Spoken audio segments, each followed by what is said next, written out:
Wow, that was loud, at least on my end. Hi, good evening, everyone. Good morning to USA, and we have Lynn Shepard joining us today from USA, and he is the head at Dollar Store. And we have from Raleigh, and we have Nick Paleveda from Raleigh itself. And I'm Ankit, your host, joining you from Delhi, India. Namaste to everyone. And Namaste. I think everyone stay at home and stay calm and united to fight against the current coronavirus situation. That's right. Is that how you fight the coronavirus? We have our handshake now. So, we namaste. Namaste, right. We're together. Right. And share love around the world. Really? Okay. Are those all legitimate deals? Yeah. So this is from David Copperfield. Or are you guys making it up? From David Copperfield. This is how he sends love. This is how he hugs. So, yeah. Seriously. Okay. That's hey, Sasa just joined us from... Hi, Sasa. Namaste. 21st century Dr. Yoo. Yeah. Hi, Dr. Yoo. Yeah, and somebody who's actually doing something, Dr. Yoo. Since we're all not working, we need somebody to actually, do something positive around here. So, and Sasha. Good morning. Namaste, Sasha. Namaste. I got to remember. Namaste. And we good handshake, right? So yeah, you got to get with it, Nick. Well. Good morning, Dr. Yoo. Yeah, Dr. Yoo, I hear you're doing some presentations or something, or what's going on in California and the genetics and all this stuff. What's going on down there, or up there? It's early in California. Okay. He froze up. He froze up. Okay. So, talk to Lynn. Lynn is a visitor with some news stuff to share with us today. Okay, we'll move on. Lynn, what about the dollar store? What is the dollar store doing in terms of helping people out with the coronavirus? Well, let's, excuse me. First of all, let me tell you that the dollar store is a 24-year-old company started by a gentleman by the name of Rex Mehta in India 24 years ago, as I said. He owns the name Dollar Store. Never opened in the United States until 2019, and decided that the way to come here was to do it based upon online shopping rather than a brick and mortar store, because after all, there are 38,000 brick and mortar stores around. Why try and compete that way? And people are now buying low-end products on the dollar store. So my dollar store is one of a number of them that are here in the United States online. And ours is called the shepherdfamily.dollarstore.com. That's how you get to it. We're supporting Money Masters because half of our profit that we make is going to help build the mission of Money Masters, and that's very important to us. When you look at our site, we have over 5,000 products. If somebody is buying large quantities, we can get up to 32,000 products. We have cleaners, disinfectants. You can look in each of the categories and find them. We ship within 3 to 5 days right directly to your door. Any purchase of $25 and more is shipped for free. We're actually, the store owners, number of us are trying to get the company to reduce that amount and believe that they will. We have a rewards program so that people can generate rewards points, and anybody who signs up and becomes a customer will automatically get $5 worth of rewards points that are targeted to their next offer, and every purchase carries with it the reward points that are generated, basically $1 for every $10 worth of purchases. So they can be applied anytime, any purchase. You can do them all in one purchase, or you can do them in successive purchases, however you want to make them. But we do have products. We have toilet paper, we have disinfectants, we have those kinds of things on the site, and love to have you come join us on the site and become a customer. Take advantage of the rewards program, and help support Money Masters, which is supporting what you're watching now on IBM.TV. Well, thank you, Lynn. You know, something people don't understand is Money Masters is about financial literacy, teaching people to become masters over their money. And it's a non-for-profit organization that Nick has been promoting and working hard on for many years. So I greatly appreciate what you're doing. Yeah, and also if you want to go to the dollar store, you just go to IBM TV and you press the button dollar store. It'll take you right to the dollar store. So not to be an ad, we're not really not into advertising, but Nick is actually Money Masters is joined National Pensions, and they're giving a free stimulus seminar April 8th at 1 p.m. Eastern Standard Time. So learn about what's good for you and what's not good for you, and it's free, all free. Mm-hmm. Yeah, and so if you need to buy your survival kits or you need to buy some of the things, and it's all online, so anybody can do this. You don't have to go shop at the dollar store.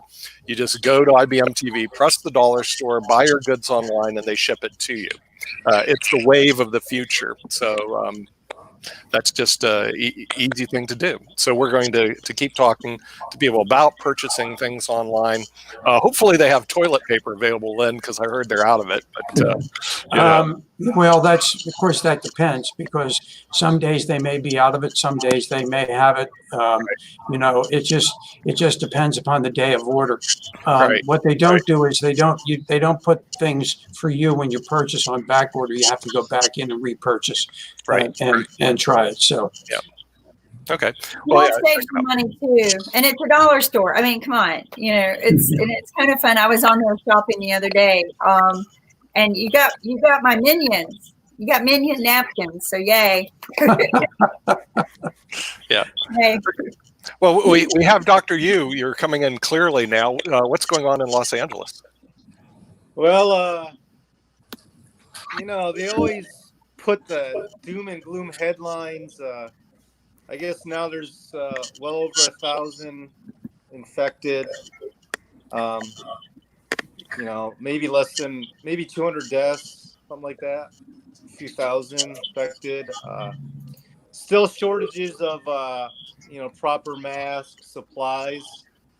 They're asking all healthcare providers who are not working now to either come out of retirement. They're asking new medical graduates to pitch in. And you know that the naval hospital boat, one went to New York, one went to LA. There's only a handful of patients they're taking because they're only taking patients not infected with the virus. So I guess that was meant to take the burden off the main hospitals, but you know, the hospitals would like them to accept the COVID, you know, coronavirus patients as well. But the problem with the naval ships is, you know, the beds, they're not very wide. You know, it's a ship, and they're just afraid that there's going to be an outbreak on the ship. So it's a very precarious situation. But yeah, I mean, there's a lot of shortages. It's a mess. Doctors are getting infected. A lot are, in fact, a few doctors were fired across the country because they complained about not having proper protective gear. And I was just thinking, man, these hospital administrators who don't touch a patient are making these decisions, putting their frontline hospital staff at risk. And if they complain, they just fire them because they're worried about their reputation. You know, it's kind of sad that they don't take care of their own. And it doesn't make sense to fire a frontline emergency physician or nurse for speaking up when they're needed the most. So, you know, I think healthcare needs to be rearranged where you should not be allowed to administer or be a CEO of a hospital or healthcare facility if you're not a physician, a doctor yourself. If you're just an MBA, you know, sitting at the top calling the shots, you're just an armchair quarterback. You're not on the front lines. Yeah. If anyone, the nurses are. You know, and they're not getting the support, so it's very frustrating. Well, we need to quit blaming and having excuses and find solutions and fix the problem. Yeah, well, and then now it's like, now they're saying, so the CDC guidelines, okay, they're great. They teach you how to wash your hands, don't touch your mouth, social distancing, disinfecting surfaces. But they're missing, why don't they say wear a mask? Now, everyone's got that postcard, CDC guidelines for COVID, but there's no mask. Now they're saying wear a mask, but they were missing that, and now the infection is spreading when we know that the virus is airborne up to a certain amount, because when you have respiratory droplets, when you cough or sneeze, that can go like 10 feet around your breathing area. So if somebody's in the same room, they can inhale your respiratory droplets you get in your mouth. If you're talking to somebody, you know, and they're laughing, or even if they're talking to you, there are respiratory droplets. Mm-hmm. And repeated exposures, you know, you will get infected, but that could all be prevented by just wearing a protective mask. Right. So now there's a big campaign that everybody wear a mask, but what they're saying is, if it's an N95 mask, you know, leave that for the hospital workers. Mm-hmm. You know, but you know, there's shortages. Like Triple M, they make an N95 mask, but they outsource their production in third world countries. They're not available, and what happens is those countries sell it to Europe, and that's why there's a shortage of the U.S. Right. We can't manufacture masks here. That's what they're telling us, doctor. I know, exactly. Why can't we mask? People are making it at home. Come on. Make your own mask at home. In America, we can't manufacture a bloody mask. Are you serious? Well, actually, guys, so I have a contact that are distributing quality masks. We learned yesterday, because we've been talking with the Prince of Netherlands, or communicating with him. They were having some success, but they turned away all the masks made in China because they were not made of quality. They were poor quality masks. So they have turned away all medical supplies and everything from China. They're returning everything. Right. But there are quality masks being made and distributed here in the U.S. I just spoke with someone last night who contacted me and said, "Hey, Kim, we're starting to get good quality masks. You know, send people to me if you know anyone." So, so they're coming in. We have rapid test kits that are being manufactured by a CDC approved lab. So it's coming. Right, it's coming. But Kim, we've gone over this before. The mask is you're putting a Band-Aid on a gaping wound. It is not a solution. Let's get real. So, and the question is, we've gone over this before. Do I wear this? No, that's a Band-Aid. The solution is a vaccine. We said that weeks ago. We said the vaccine is the solution. Then, and we've been saying that for like a month. Then Bassi finally got out and said, "Hey, we should have a vaccine." Duh. Okay. Now the thing is, as of yesterday, the University of Pittsburgh researchers says they believe they actually have a vaccine that can be rolled out, and they're going through clinical trials. As a matter of fact, there is actually Dr. Yoo on the line here. Doctor, there's 41 of them out there that are what they call vaccine and treatments that are being developed right now. We went over them yesterday, some of them. It is the most boring, dry material you'll ever read. And so I started going over that with everybody, and I was putting everybody to sleep. Okay. Nick, it's like reading a stimulus bill. It's 890 pages. I know. Yeah, but see, that doesn't put people to sleep, Kim. Stimulus is money in me pocket. People want to hear that. Vaccines are like this. It's beyond boring. Hydroxychloroquine or whatever the heck that is. Okay, does it work or doesn't it work? Okay, Madera Group has. No. We don't talk about those things. We let the doctors use them because people have been self-treating, and that's very dangerous.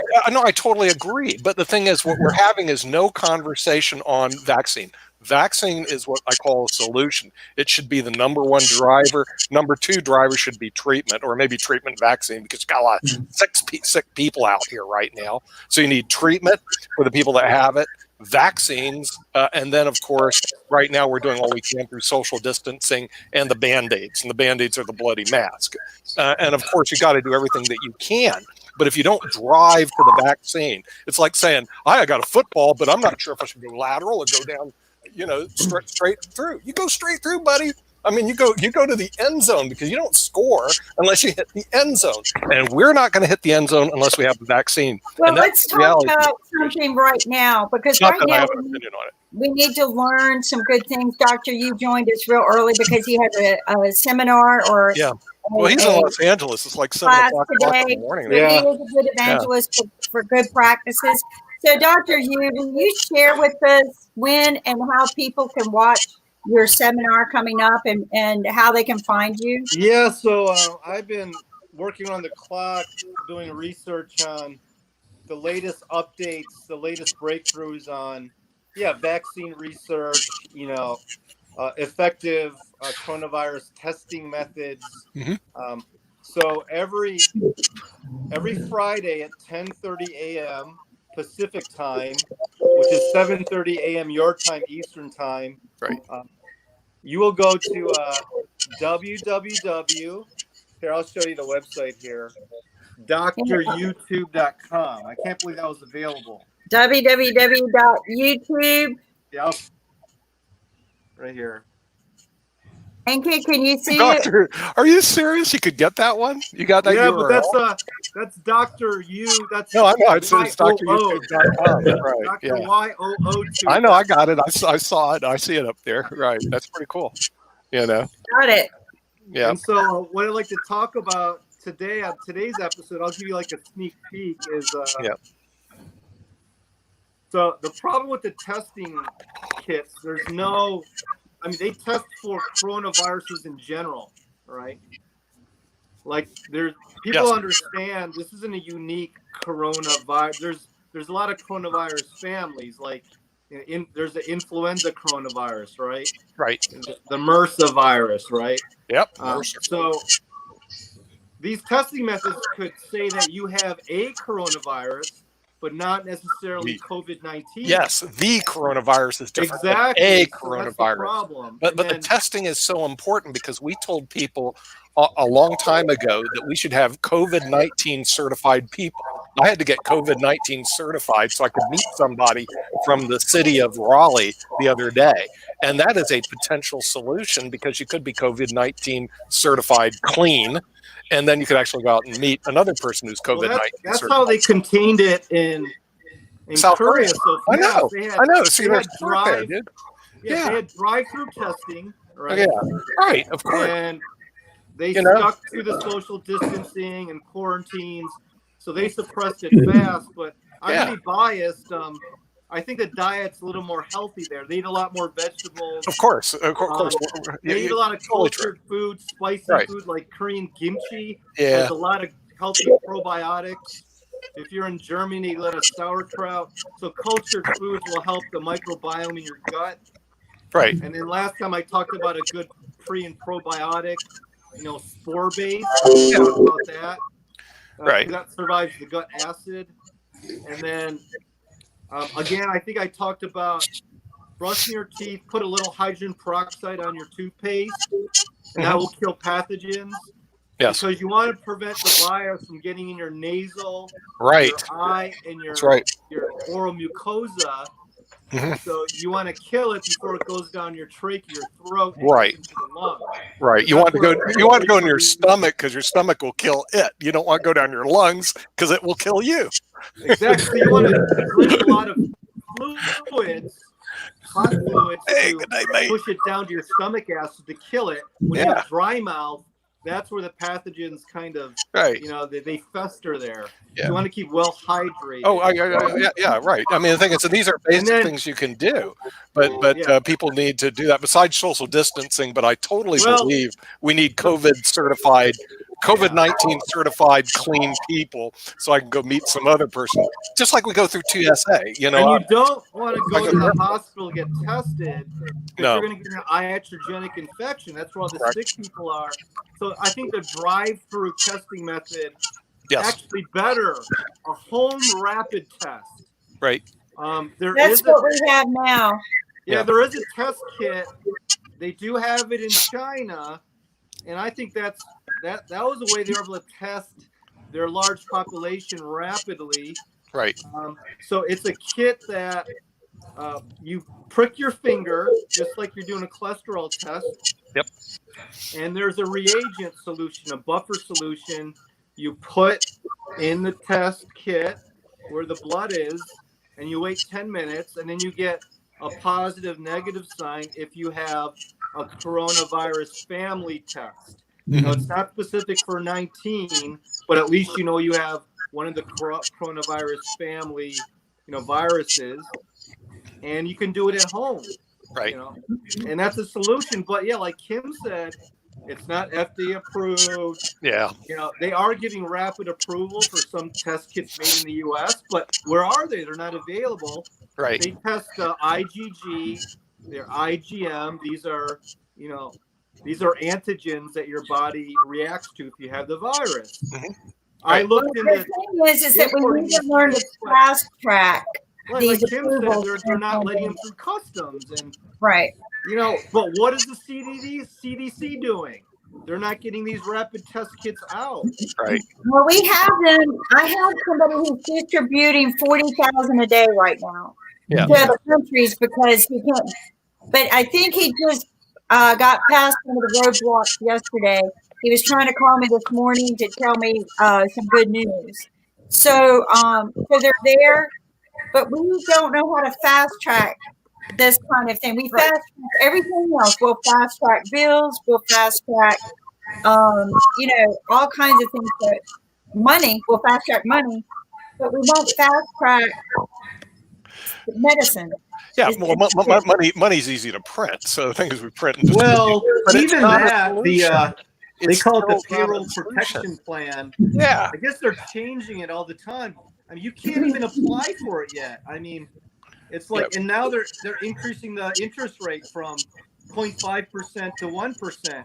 Yeah, the but banks are complaining they're not making money. Yeah, but again, these little viruses don't give a rat's rear how much money you have. Let's get real, okay? Now, what you need to do. Talking about the for businesses, but if you want business to get back to business, you need people tested, and they have to be COVID-19 certified. They have to be tracked on their cell phone, just like they do in South Korea. And then they get tested every month, so they still maintain their certification. Come on, we do that with TSA when I fly. Okay, you could fly all the planes tomorrow if you had everybody COVID-19 certified. Hello, to get on the plane, that run the planes, that operate the planes, but you need the testing, you need the certification, and you need the retesting. This is not rocket science, but we have to get there from A to B, and then you can get America working again, even though we have this thing out there until you get the vaccine, which again, the big driver has to the problem with the vaccine is going to take a long time to develop. I know. That's what I'm saying. All right. I totally agree with you. Dr. Yoo, I agree with you. Yeah, that's the reason you need COVID-19 certifications, because it's going to take 18 months before you have a vaccine. Yeah, by the time we need to develop the vaccine, the problem is it's already mutated. So that's the problem. It already mutated. You're the bearer of good news today, Dr. Yoo. The mutation. Oh, he is. First off, go to dryoutube.com today. He has several classes lined up to talk about common sense, facts, not fear, how to deal with it, get some sunshine. That's what he taught me. Just be careful when you're absorbing it, don't absorb too much because you got to have a balance, but healthier lifestyles. That's what Dr. Yoo is teaching us. That's how many people have survived this. And we need to get back to the basics. And I appreciate your input, Dr. Yoo, because you're definitely on this. You were on top of it right away. The best way to protect yourself is to have a strong immune system. Yeah. And so you got to get back to the basics. So you got to get your sunlight to make vitamin D3. And that also activates your pineal gland in your brain when it goes in your eyes, the sun. Mm-hmm. And then the pineal gland releases melatonin so you can sleep. And that's when your immune system recovers. And then it also activates your circadian rhythm, your biological clock. so you're not up all night. And then it activates your growth hormone, and that's your fountain of youth hormone. It strengthens your immune system, makes muscle, bone, fat, nice hormones. And then what you need to do is you got to take, a lot of vitamin C. It is interferon, boost your immune system, and vitamin D3, 5,000 international units a day. And there's a spray you could spray in your mouth and throat called biocidin. It's a derivative of something called monocidin or lauric acid, which is in concentrated coconut oil. That's why I like to drink bulletproof coffee every day, because it has what's called brain octane, which is super concentrated coconut oil. So you get a lot of lauric acid. So lauric acid, it melts down the cellular wall of the virus. And when you melt down the outer shell, then your immune system could attack it, get inside and kill the virus. So the lauric acid, the biocidin, lauricidin, should be taken even as a preventative measure, so it'll kill pathogens, not just viruses, but bacteria. So, and then you want to exercise, short, intense, high intensity exercise, raise your body temperature. Hyperthermia also kills viruses. You want to keep warm. So we're hoping that the warm weather season will suppress the virus. But my point is, eventually we're all going to be infected, just like we've all had the chicken pox, the smallpox, which has been eradicated. We've all had the influenza virus. It's just a matter of time. We cannot stay in our homes or caves forever. So there is something called herd immunity, where you're just going to go outside, be exposed. You'll develop the antibodies. Some will die off. But it's the elderly and immunocompromised that are dying. And that's just a natural part of life, And how long are we going to suppress that natural herd immunity? But when you do go outside, have a strong immune system. That's what I'm going to teach everyone. And the new research is coming out all the time. I just saw an article this morning. This company's using stem cell derived exosomes, which is helping deliver immune cells to the virus to kill it. So there's a lot of new research in biological stem cell type therapies. And I think it's suppressed by the media because, again, Big Pharma controls the media. Let's talk about that. We got John Harmon from New Jersey. He is the African American Chamber of Commerce in New Jersey. He founded this and is the head of it. And welcome, John. Thank you so much for joining us again today. But he brings us a lot of insight about what's going on in our government aspect of the world. He stays very well connected. How are you doing today? I'm doing well. So consistent with last time, right? Yeah. Nicholas, it's good to see you not being blown away on the shore. And Nick was providing a lot of logical approaches to bring this situation to hopefully a pleasant end. And Dr.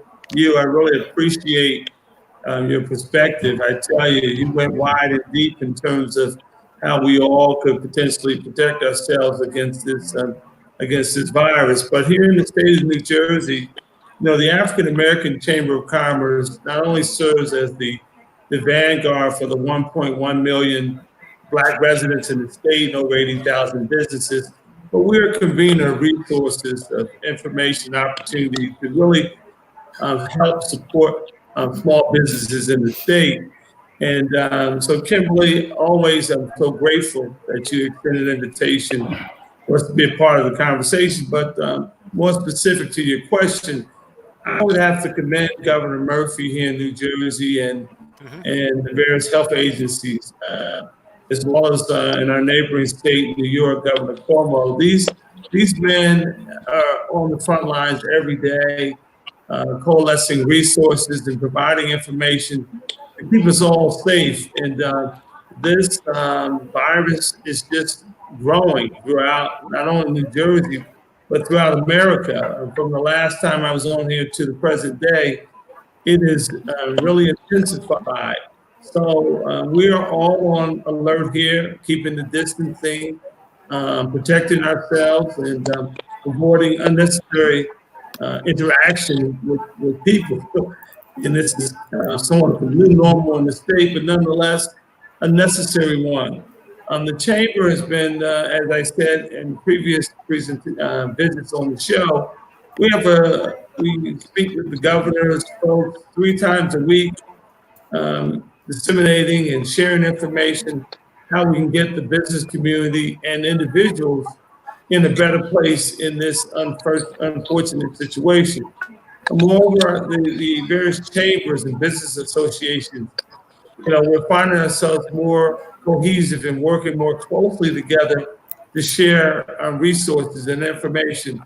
And we're getting a great response from the public in general, very encouraging. And the U.S. Chamber, the largest business federation in the world, who we are affiliated with in an accredited institution of, has been also hosting a number of webinars in the state of New Jersey and around the country, and we're all finding this information very helpful. As you know, today is the day when some of the federal resources or the applications have been made available here in New Jersey through our Economic Development Authority and through the SBA at the federal government level. So we're encouraging businesses to respond immediately. Although there's $350 billion earmarked for business, that seems like a lot of money, but that can go rather quickly out of that $2.2 trillion. But one other point I want to make, I'm talking about resources and everyone is trying to respond, but there's going to be a lot of hardship for many of businesses, not only in America, but across this great world that we live in. And I'm very concerned about the African-American community. By and large, we have a multitude of small businesses, a lot of sole proprietorships. And many of these businesses, due to no fault of their own, are forced to close. And as a result of their closing, a lot of support from the federal government and local governments, these businesses might not be able to restart and be able to sustain themselves again as they once were. And then lastly, the unbanked population, the men and women who check cashing agencies and other venues and do not use traditional banks and credit unions to do their banking. I've been told that it's going to be about 5 months before they get their check. And those who have banking relationships are going to be able to get those resources rather quickly through direct deposit. So this is a real problem. Even when we're in a normal environment, Black businesses tend to struggle because we don't always have access to resources and opportunities like our mainstream brothers and sisters. And so, therefore, this crisis is going to cause a real hardship for a lot of folks, and we're very concerned about their ability to recover. You make a good point there, John, because I was speaking with someone last night in the minority groups of startup businesses. As you know, I spoke on tour with Google to minority businesses, and that is their concern. But here's how some of the stimulus works, which, we're going to have a seminar on it, thanks to Nick, of how to work through it on April 8th. But to apply for some of this money, you almost have to have good credit or to apply for some of the grants. So it's not going to be criteria that a lot of these people are going to be able to obtain some of this money, at least not from what they see. The person I spoke with last night said, yeah, I would, but you got to have, I don't have good credit right now. I've spent all of my money on my business. I invested everything, and now the mall's closed. That people can't come buy my product because I just put all my money into the place at the mall. and nobody can come. And he goes, and I'm going to be flat broke. But I can't apply for it because I don't have good enough credit right now because my credit's shot. And as Nick probably knows, being in the accounting business, when you have bad credit in business, you can't apply for anything, can you, Nick? I found that out when somebody put a fictitious loan on my credit report. Oh, yeah, John, listen, it happened to me, okay? Seriously, it took me 2 years to get my credit restored because somebody, they did identity theft. And once my credit was crushed, let me tell you something. So I have a lot of empathy for that. Here's what you get from society. 0, because you're a credit score. That's all you are. Oh, your credit score is horrible. You can't get loans. Your credit score is horrible. You can't do this. You can't do bloody anything. So all of a sudden you find out you're basically a second-class citizen. So I had my second-class citizen given to me thanks to identity theft, and it took me 2 years to do that. So let me tell you what's going to happen since you just brought that up. You're right. They're not going to be able to work through that mound of paperwork to be able to even get the loans, let alone have the credit scores to get that. So basically, it's just like the gig economy. They're going to be shoved out of the system. So what we need to do is to figure a way to get them back into the system because a lot of them are self-employed, not just minority businesses, but I work with a lot of small businesses. They're self-employed, they're gig employees, and the system isn't designed to basically handle them, and they don't handle them nicely. Let's put that way. Nick, that's a new word, a gig employee. That's something new that they came out. Explain that to the people because I read that last week and I'm like, whoa. Well, a lot of it is you're self-employed, and I've been self-employed and unemployed for 37 years, so I'm totally into the gig economy. Let's put it that way. And I work with a lot. But it's not just for self-employed people. Right. It is for people who like Uber. Uber asked for this. Uber's CEO picked up the phone and called their their representative and said, look, we need something for the drivers who are self-employed because there's too many of them. But what about all the self-employed people? Yeah. You know, we can't even get unemployment.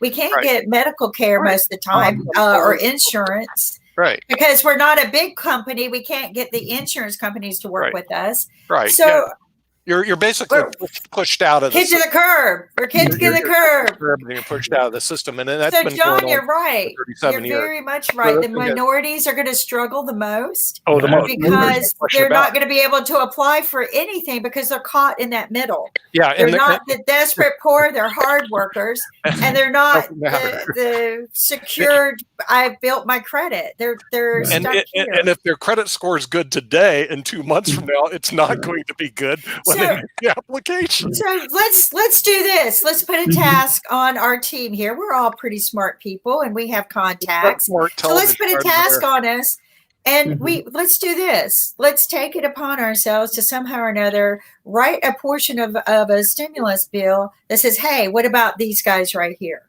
Yeah. What about these guys that are working? Because when I was working through one of the grant programs just to see what it looked like, somebody sent the application to me.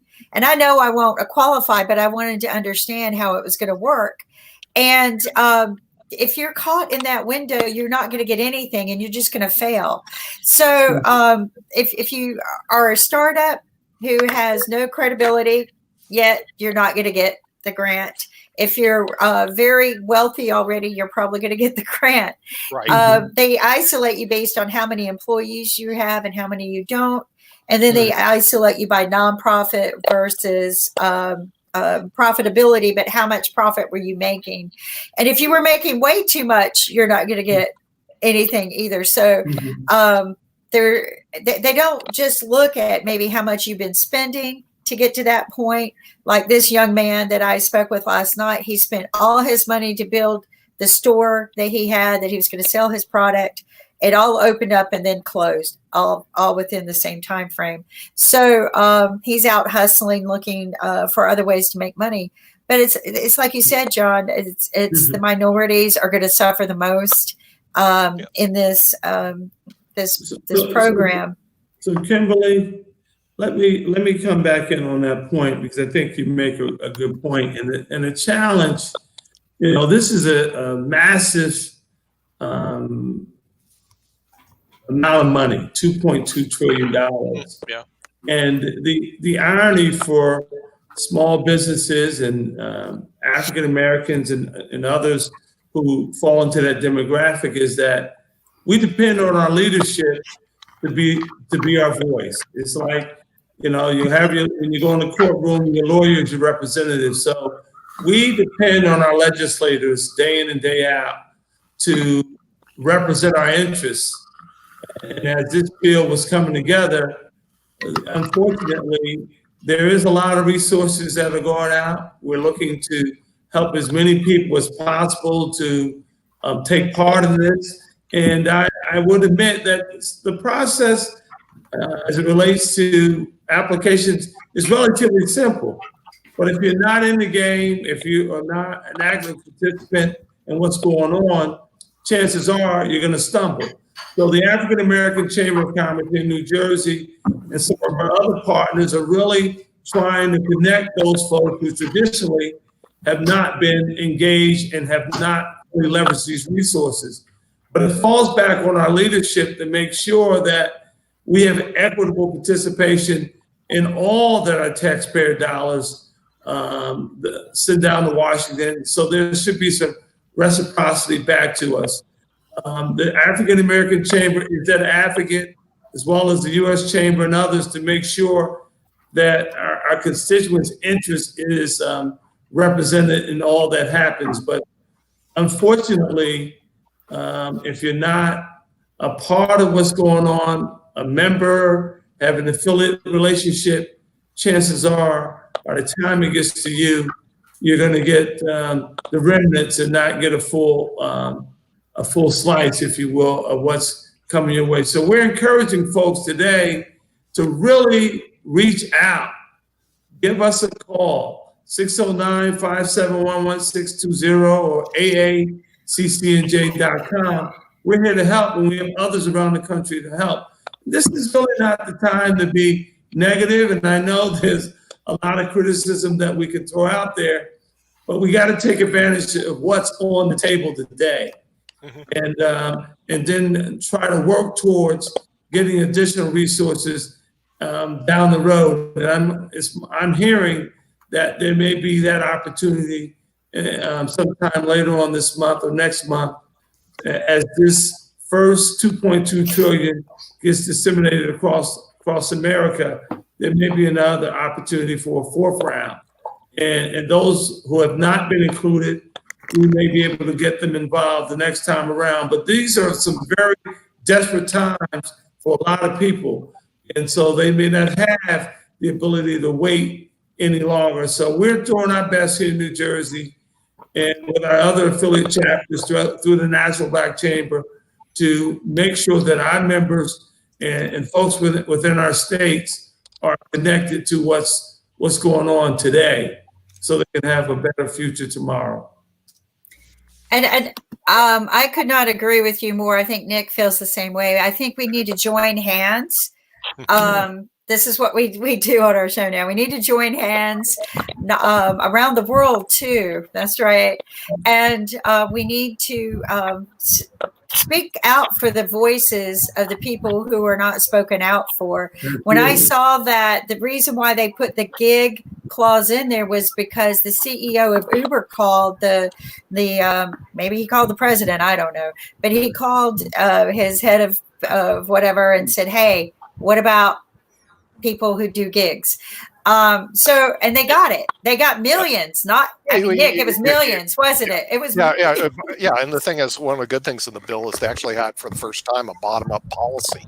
I mean, where they're actually going to do distributions $1,200 per person, but it's not as good as Canada. And Sasha was on here from Canada. He's floating around.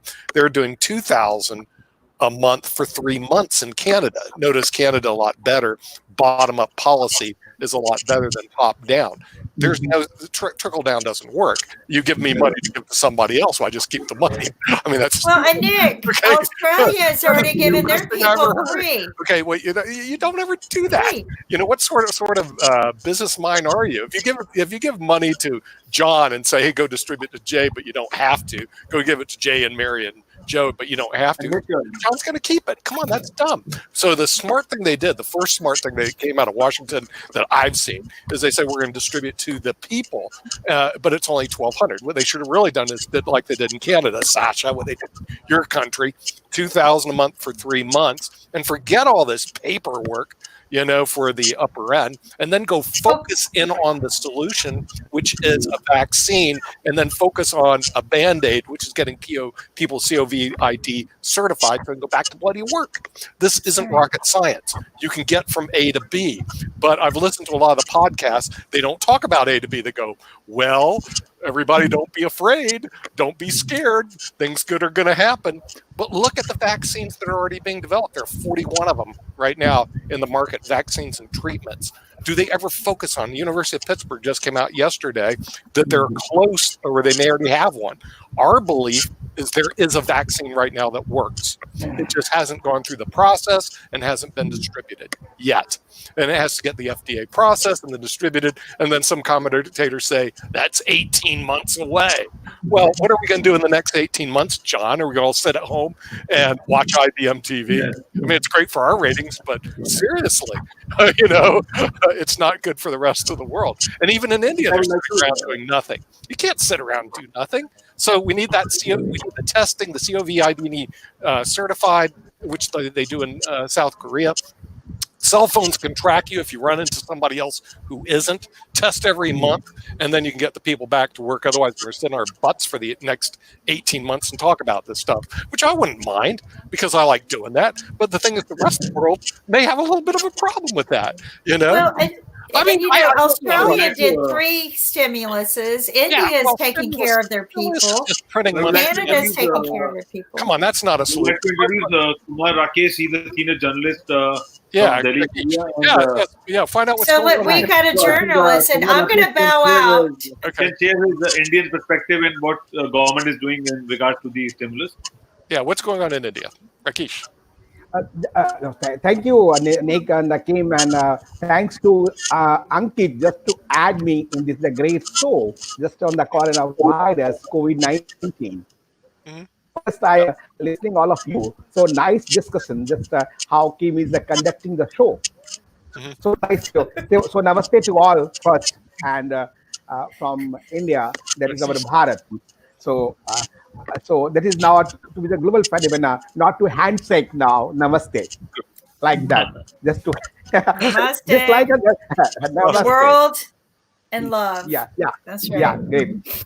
So just India, in government side today, our Prime Minister Narendra Modi just addressed and shared a video about the 5th April, just to light the candle, just to show the unity and just light to combat the COVID-19. Everybody is surprising. That's why just only the candle light and torch light, how will affect and fight the COVID-19.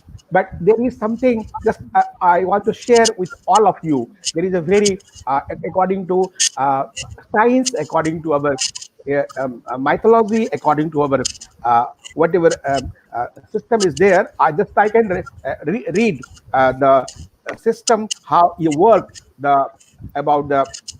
this is a candle. This is a numerology is different. Everybody knows the numerology, but I'll just candle flames have temperature in range of 400 degree and 500 Celsius. When so many candles will light for the 9 minutes, imagine the impact on the environment and the heat so generated will disseminate the virus.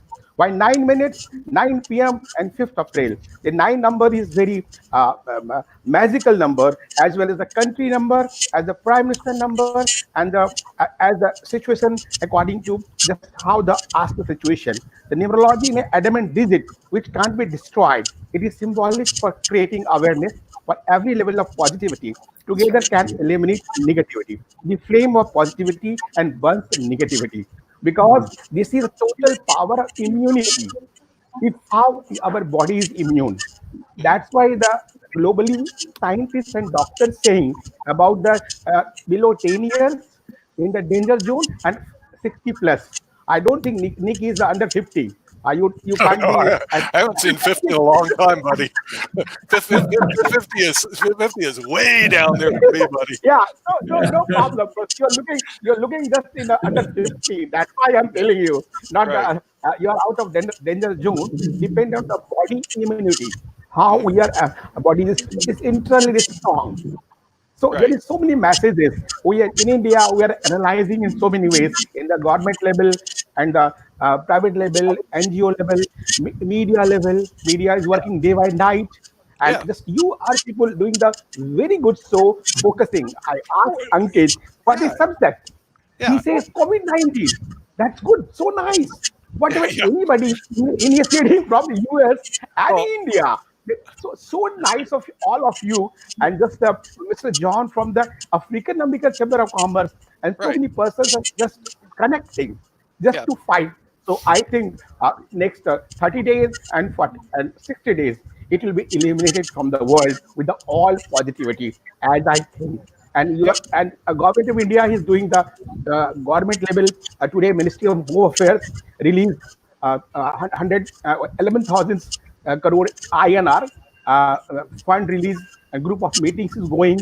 Prime Minister Narendra Modi himself monitoring each and every meeting, small to bigger meeting. Yeah. Some Oh, 3 days that sad news from the Muslim clergies, just whatever they did this. That was the matter of the sadness from us. We are going to be the control line, but now trying to be control the figures, whatever figures we have. Within 3 days, we have figures by 500 to 600. That was only every day we have the increasing 50 cases, 60 cases. So we can understand 130 million millions population. And as we know, the the total population of America multiply by 3 living in India. So we can understand the population thirst, and 5 Europe is living in India. In spite of the all pressures, we are trying to control with the innovation, with initiation of our prime minister, as well as our country people, and we are trying to do the best whatever we can do. Just I am staying at home first time in my 30 years of career. This time, this time I can't imagine I should be at home. Yeah. But whatever Ankit told me, okay, Rakesh, just we should do something for that. So I just told him I was trying to spend my time, whatever I'm writing and the speaking and the local TV channels and other channels. But that's a very good platform. Just we are sharing our view. And government of India are doing the many ways and government level, and they are doing the day by day. And we are trying to be control just to break the chain. How we can break the chain? We are trying well best. Right. But there's a big I would like to add some points that on IBM we are talking about the world, and that's what we are representing right now. We have people from different parts of the world, Great. and we are trying to get the best practice and how we can fight, and we have to unite together. Then only we can fight with the virus, because it's not about India, it's not about USA, it's not about Canada, it's not about Australia. It's about the world, and we have to come forward and save the world. Right. Yeah, But you're right. You're right. I think John also would agree that we can recreate the economy. We can, whatever we have done in the past, we can redo it. We can reboot it. You can see that we have spent billions of dollars, I mean, working on the climate change and all those things. Now, with this lockdown thing, Indian climate is automatically in a very good shape. Rakesh, you know that, I mean, we have a poverty level drastically dropped down from 300 to 64. yeah, but and how's the pollution? How's the pollution in New 45. Delhi? How's the pollution? It's a beautiful Just climate. 3 days back, 45. 3 days back, again, 3 days back, the air quality index by the Google 45. Yeah, That 45. is, I checked from New Jersey, that was 30. That is under 50, that is under so control. So And Nick, you won't believe that last time when we are thinking we are in America. last time We are when we thinking- saw the temperature, I think it was 10, 20 years ago that we have this kind of temperature with such a good quality air. Yeah, you have Regular good air. Yeah, right. So people actually, mortality is going to do better in India because people are now breathing good air. They're going, wow, people are doing better here. This is the first time in Indian history that we are wearing masks for not for the pollution but for the coronavirus. Right. Because the air is good, but still everyone is wearing masks. Yeah. So the thing is, you have better air quality. So look at the benefits of this. The air quality is getting better. So there has to be a benefit. Better air quality is no more OPD patients at the hospital. Mhm. Everybody is at the home. Right. No pressures, no air pressures, no pressures on restaurant. Change the foods, the quality. Mhm. So if you say that other way, doctors are working only for the other And patients. Kumar No more also operations. mentioned that Whatever Kumar they are trying also to do. mentioned that we have 1 million volunteers across India helping the people to feed their food, their essential items, and supplying Yeah. all the medications. I think Kumarji have more updates on that. Yeah. So, let's find out what's going down under. Willie Hill from Australia. How's things going down in? Good day, mate. How's it Willie, going down unmute the mic. What's going Unmute the on? mic. Yep. Mike. Oh, you got to unmic him. Your mic's on. Mic is off. You got to unmute yourself. There you go, Willie. Good day, mate. Okay. Good day, Yeah. mate. Yep. How you guys doing? Good. What's going on your neck of the woods in Melbourne, mate? Yep. So you got to learn to speak international here. Okay, so when you talk to people in Australia, you go, mate. When you talk to Sasha in Canada, you go, eh? How's it going in Canada, eh? How's it going down in Australia, mate? Hi. Yeah, we've had an increase. Our death total is now at 26, and that's up from 3 yesterday. Yeah. The stimulus package is working well. Right.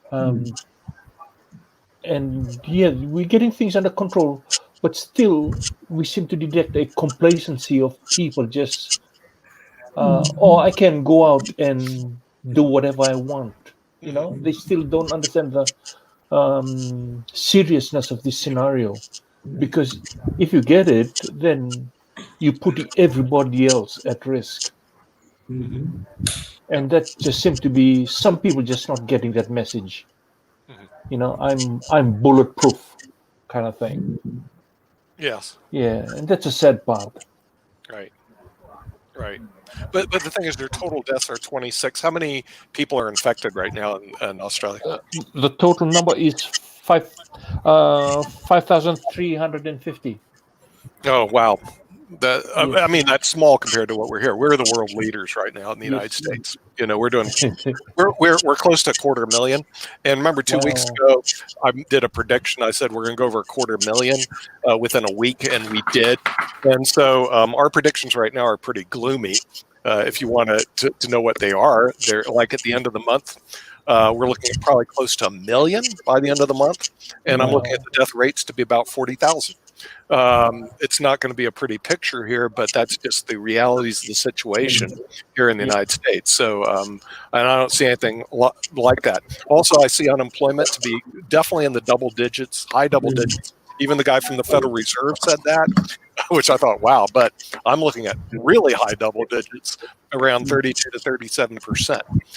But these are numbers that people don't want to hear about. So, instead what the politicians are doing, well, everything's fine, guys. The sky ain't falling. And our solution is, well, everything's fine here. And no one talks about CoVid19 testing and certification. Seriously, get everybody back on the planes. I have to do this TSA thing. It took me months.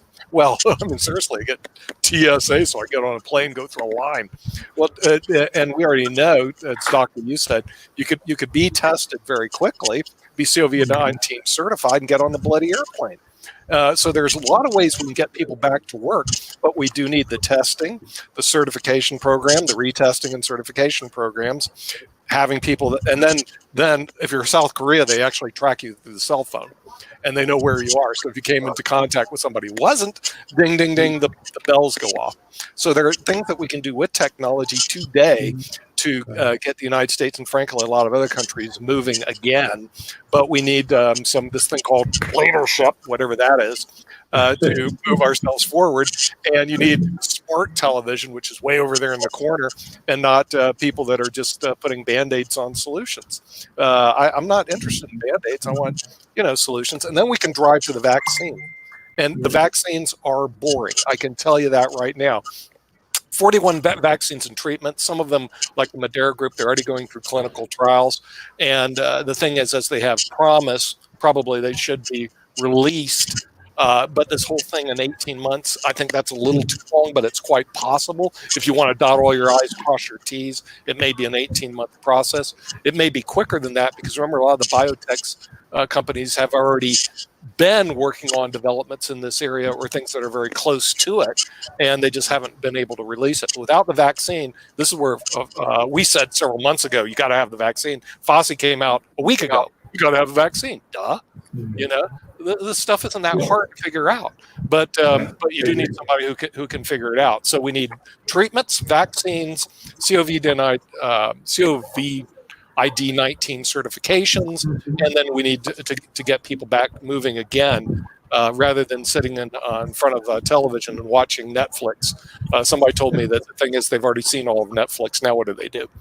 Because that's I've gone through Netflix. Now what? You know. Nick, you make a few good points. Absolutely, I think your approach to restarting America is rather logical. Testing and sure, of course, and getting folks into some certification. Yep, certification. John, you and I can get together tomorrow if you and I were COVID-19 certified, right? Absolutely. Okay, as a matter of fact, I had to get together with somebody up in Raleigh, and they called me up. Well, and they just did a questionnaire. They didn't test. Have you felt sick lately?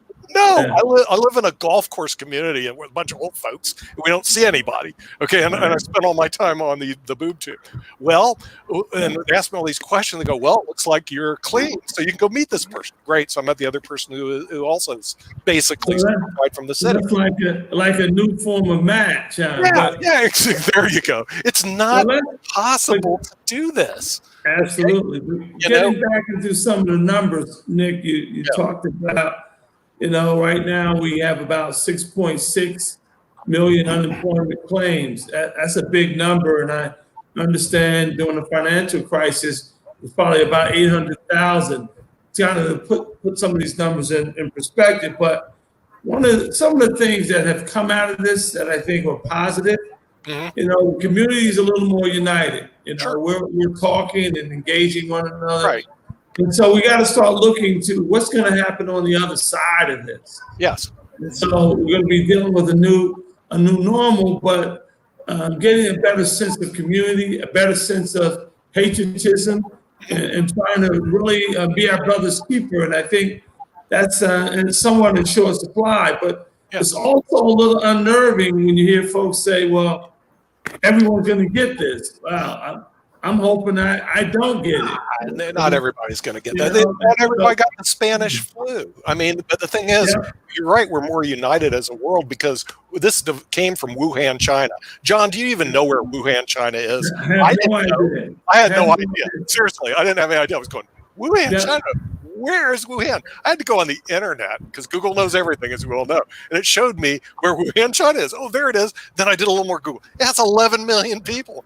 You know, I mean, let's face it, John, if the city had 11 million people here, we'd all know about it because that'd be a big city. But China, they have 100 cities that have over 10 million. So it's just another city that has more than 10 in the middle of China. I want to make a couple more points, and then I'm a little bit over time here. You know, just some suggestions for folks to consider during this time. I think, you know, being locked in, confined to your homes or wherever you're sheltering in, if you will, this is a good time to really start thinking about your next steps, looking at your business plans and getting strategic, thinking about some innovative approaches to reposition your business enterprise to be more in this current environment, and leveraging relationships, your network, you're engaging with folks that traditionally you may not have been able to engage with in the past because they're domiciled. Take full advantage of that. Folks are available today, and they probably were not available before, and build those relationships. That call you try to make before this crisis, and you didn't get a return, make that call again and try to leverage this opportunity to be in a better place on the other side. Yes, some folks are going to have some real difficulty ahead, but if we apply this brother's keeper approach as we transition into this new normal, we could be all better for it. And so that's what we're going to do here in New Jersey at the African American Chamber of Commerce of New Jersey, aaccnj.com or 609-571-1620. And Kimberly and Nick and Antique, anytime you guys want me on, if I'm available, I'm glad to be here because this is a great platform to foster relationships, disseminate information, and hopefully make us better people. Thank you, John. You could not have said that better because quite honestly, you know, John and I met back in January, and I think this crisis reconnected us because he did that. He reached out and said, "Hey, what are you doing?" And I said, "We're doing this." And so one thing led to another. And so this is what you're bringing out is the honest truth about what's really going on and what we really need to start focusing in on, John. And we need to take a look at who really gets the benefit and who's not benefiting, or even who's suffering from this, because people are going to be suffering from this. And there's that window. We need to close that window and that gap. And to do that, we have to build a bridge. And to do that, we have to take tasks among ourselves and communicate that to our leaders. And John, we will be doing that. Yeah, and we will. There was a guy named Bill Gates. No one's heard of him anymore because he kind of disappeared. But 5 years ago, Bill Gates was doing TED Talks all over the world saying, well, the biggest problem that humankind's going to face in the next several years is a virus. And he says it'll cost $3 trillion. And what we need to do is develop a task force to stop it. He went to all the bloody TED Talks. He went all around the world. No one listened to this guy. He's Bill Gates. What the heck does this guy know? He's already left Microsoft, and he's not doing anything except his foundation, so we ignored him. And the thing is, guess what? Bill Gates was right. So I think we got to really watch what Bill says going forward, because this thing did become real, and he did the probabilities. And even if you look at this, we spend all this money on wars. We're fighting these things called terrorists. You know what the terrorist is? It's a little molecule that runs around and can kill you. That's the biggest terrorist. We've already lost more people in the coronavirus than we did in the Iraq War.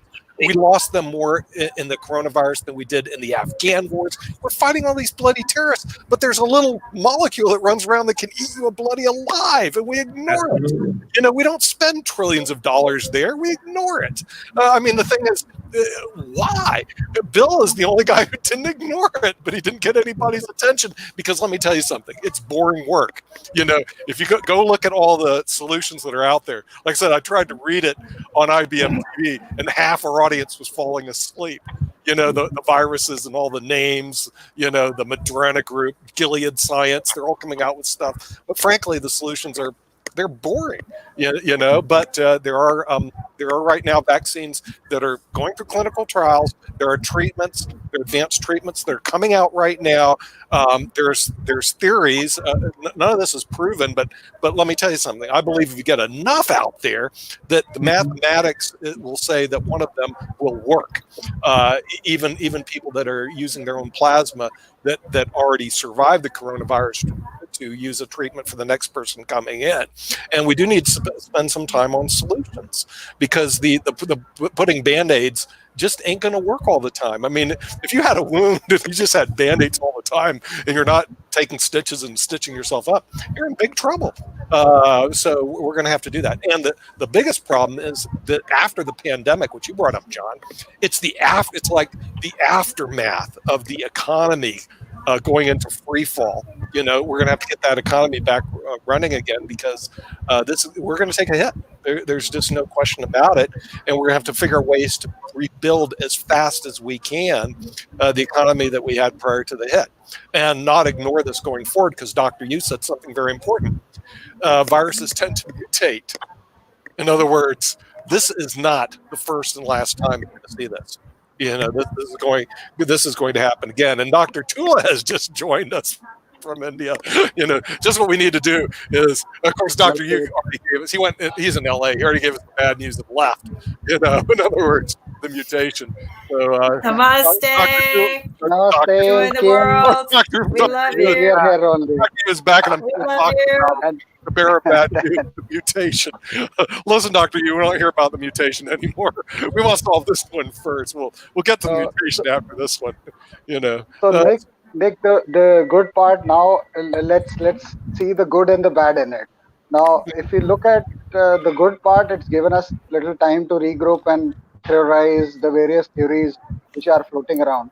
The bad part, unfortunately, is that we are running out of time. What's going to happen?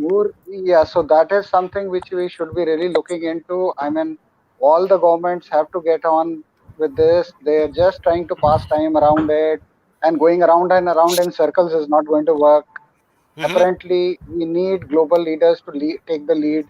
Unfortunately, it seems at the moment that, virtually the world is leaderless. So everyone is in their own, agenda drive, which is happening. So some countries are doing it better than the others, but they are not giving their, holistically speaking, it's not going in the direction where we want it to go.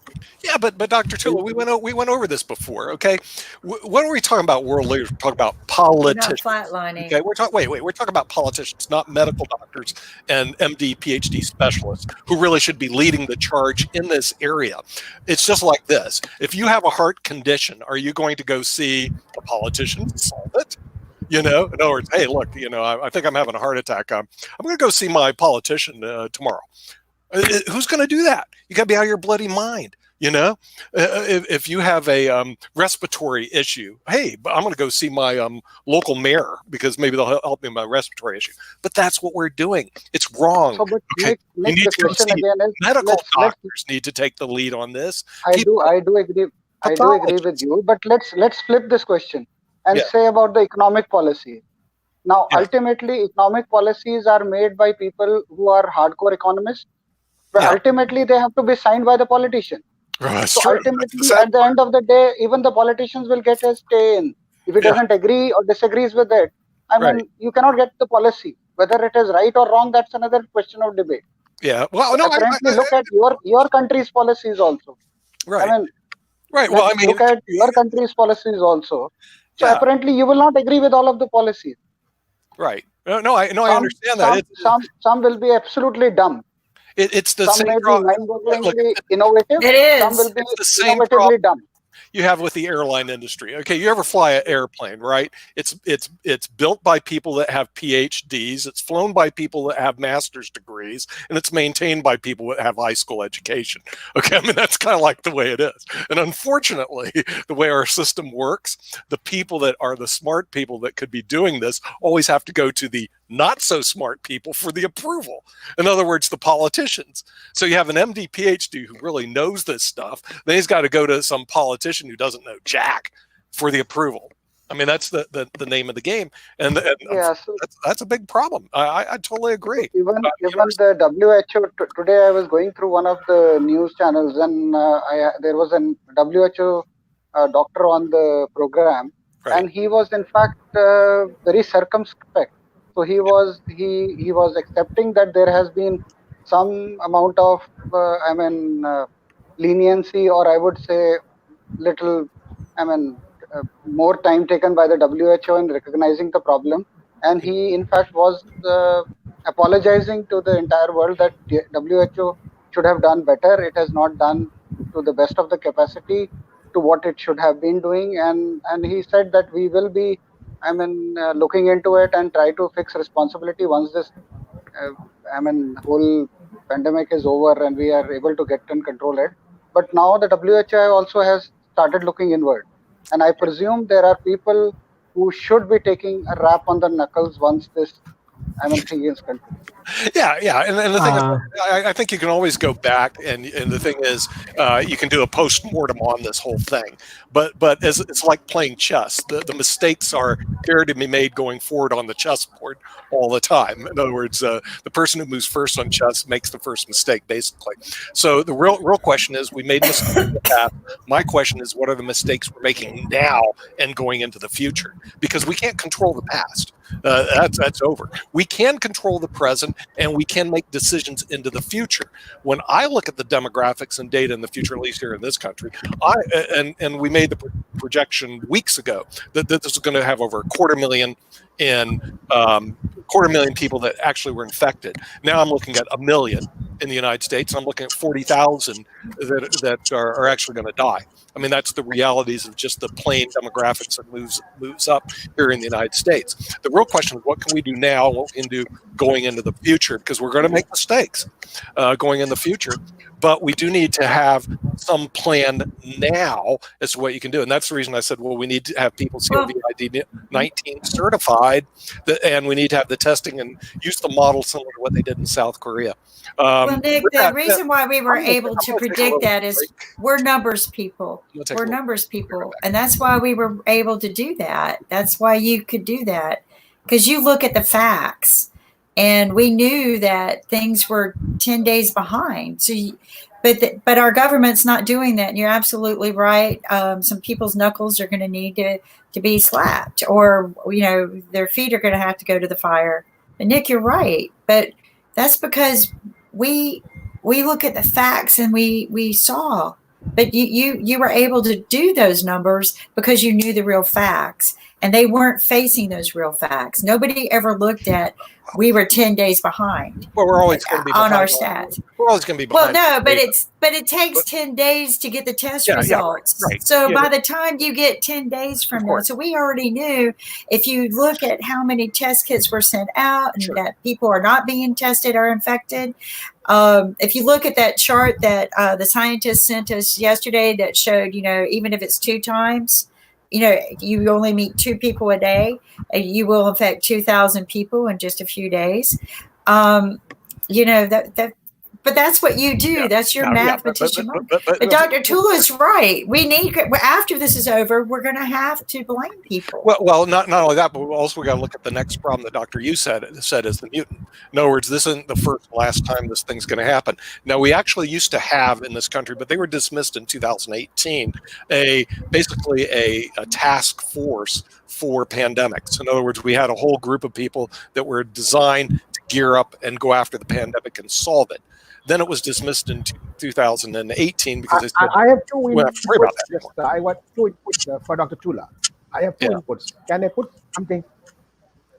Sure. Mr. Nick, Dr. Tula just said 2 points. Just about the world is leaderless. I don't agree with that. The world is leaderless. As yesterday, WHO praised our Prime Minister Narendra Modi. We have the largest freshwater lakes. I mean, water is like free. No. Let me put my view. Then you react. People's water doesn't make sense. Now look at this. Here's what they're doing I'm talking about the country. I am talking about the country. Just what Dr. Tula said, the world is leaderless. Trump is doing the on way. Our India is doing on way. But I agree. I agree with Dr. Tula. I agree with Dr. Tula. The role of WHO is not satisfactory. The role of WHO is not satisfactory. What are we doing to ourselves? I totally agree. But on that point, I disagree. This world is leaderless. I mean, if we want to help America, you got to give them we're acting like a third world country. No water, no electricity. Are you kidding me? I mean, this stuff should be subsidized by the government. What are governors doing? Governor of Michigan, are they letting people in Detroit die because they don't have water? Police officers are getting infected. More than 400 Detroit police officers. I think you're talking about the USA because they got infected. You're talking about America. I think 3 chief of police officers already died. So crime is already bad in Detroit. Now it's going to get rapid. I mean, we need RoboCop. I remember that was in Detroit. Really, I mean, I got to do something about my hometown, and I'm a transplant to LA. Now they're doing it in LA, cutting off utilities for small business. Doesn't make sense. Yeah, I don't get it. Yeah. Oh, so what you're saying, Dr. Yoo, is we do have leaders, and so you're agreeing with Rakesh. We do have leaders who are just not very good. No. so we do have more leaders. They're just worried about protecting. They're just protecting themselves. Doctor, I think, Dr. Yoo, I think we should have leaders from the doctor fraternity, and they should come forward and take the leadership role at this point of time to fight. Doing well. That's called a coup d'etat and a revolution. Everywhere doctor is we doing pretty well. much need one. We got to clear out the bad blood. The role of doctor is also important. I mean, that's how America was won. The role of every we got our member of independence community from the English, because even India won their freedom from the English because they suppressed their authority, taxation without representation. Yeah. And that's why the American Revolution, we rebelled against England and won our freedom. But now our government is becoming a communist nation. Oh, you're going to get your $1,200 check everyone a month. You cannot have a business. We're under martial law. You cannot leave your house. You cannot run your business. So that's what I'm afraid of, what we're becoming. You know the book 1984, George Orwell? Big Brother, he's watching. And now the government has an excuse to monitor your every movement, right? And so they're going to abuse that power, and who knows what else, so. I think we have Mr. Krishnan. I think he must be having some other views from the different part of the world. There's a couple of questions that I want to ask because there's so many doctors on show at the moment. The serum transfer between patients who are being immunized. I understand the University of Pittsburgh was doing something on that. Yeah, it's called plasmapheresis. Yeah. Yes. And is there any sort of news about the results of it? Because I believe that it was also being done in China. Anybody has any news?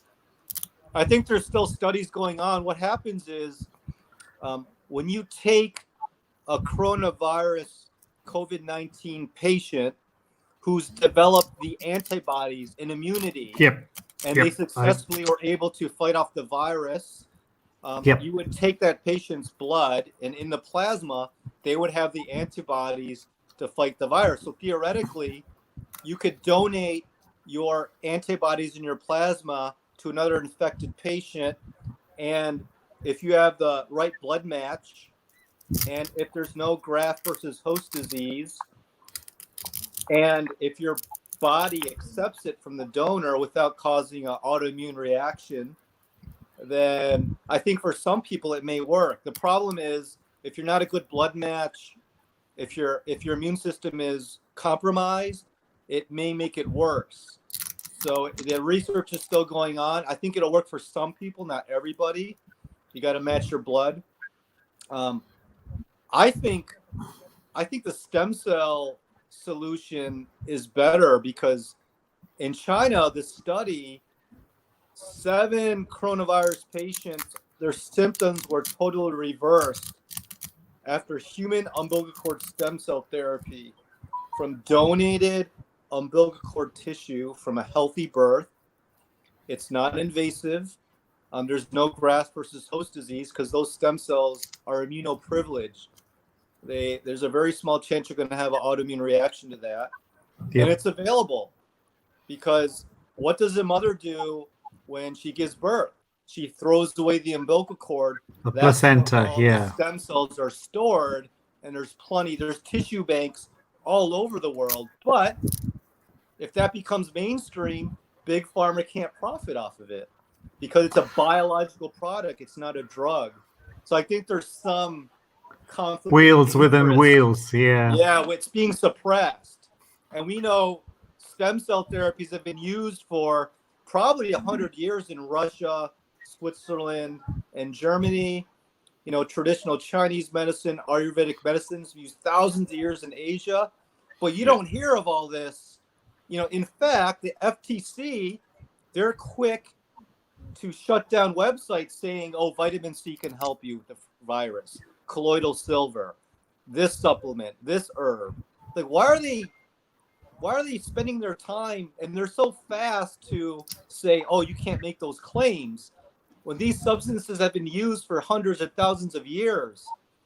So it's ridiculous how they're not letting the world, even in America, know that, hey, certain supplements are shown to increase your immune system, and your body's own immune system is the best way to fight off the virus. The best defense.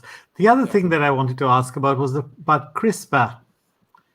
Gene editing. Yeah. Yes, if something could be done with that. Well, yeah, I mean, we already have the cure for cancer. It's called CAR T therapy, chimeric antigen therapy. President Carter had multiple myeloma. It's the worst cancer you can get. Mm-hmm.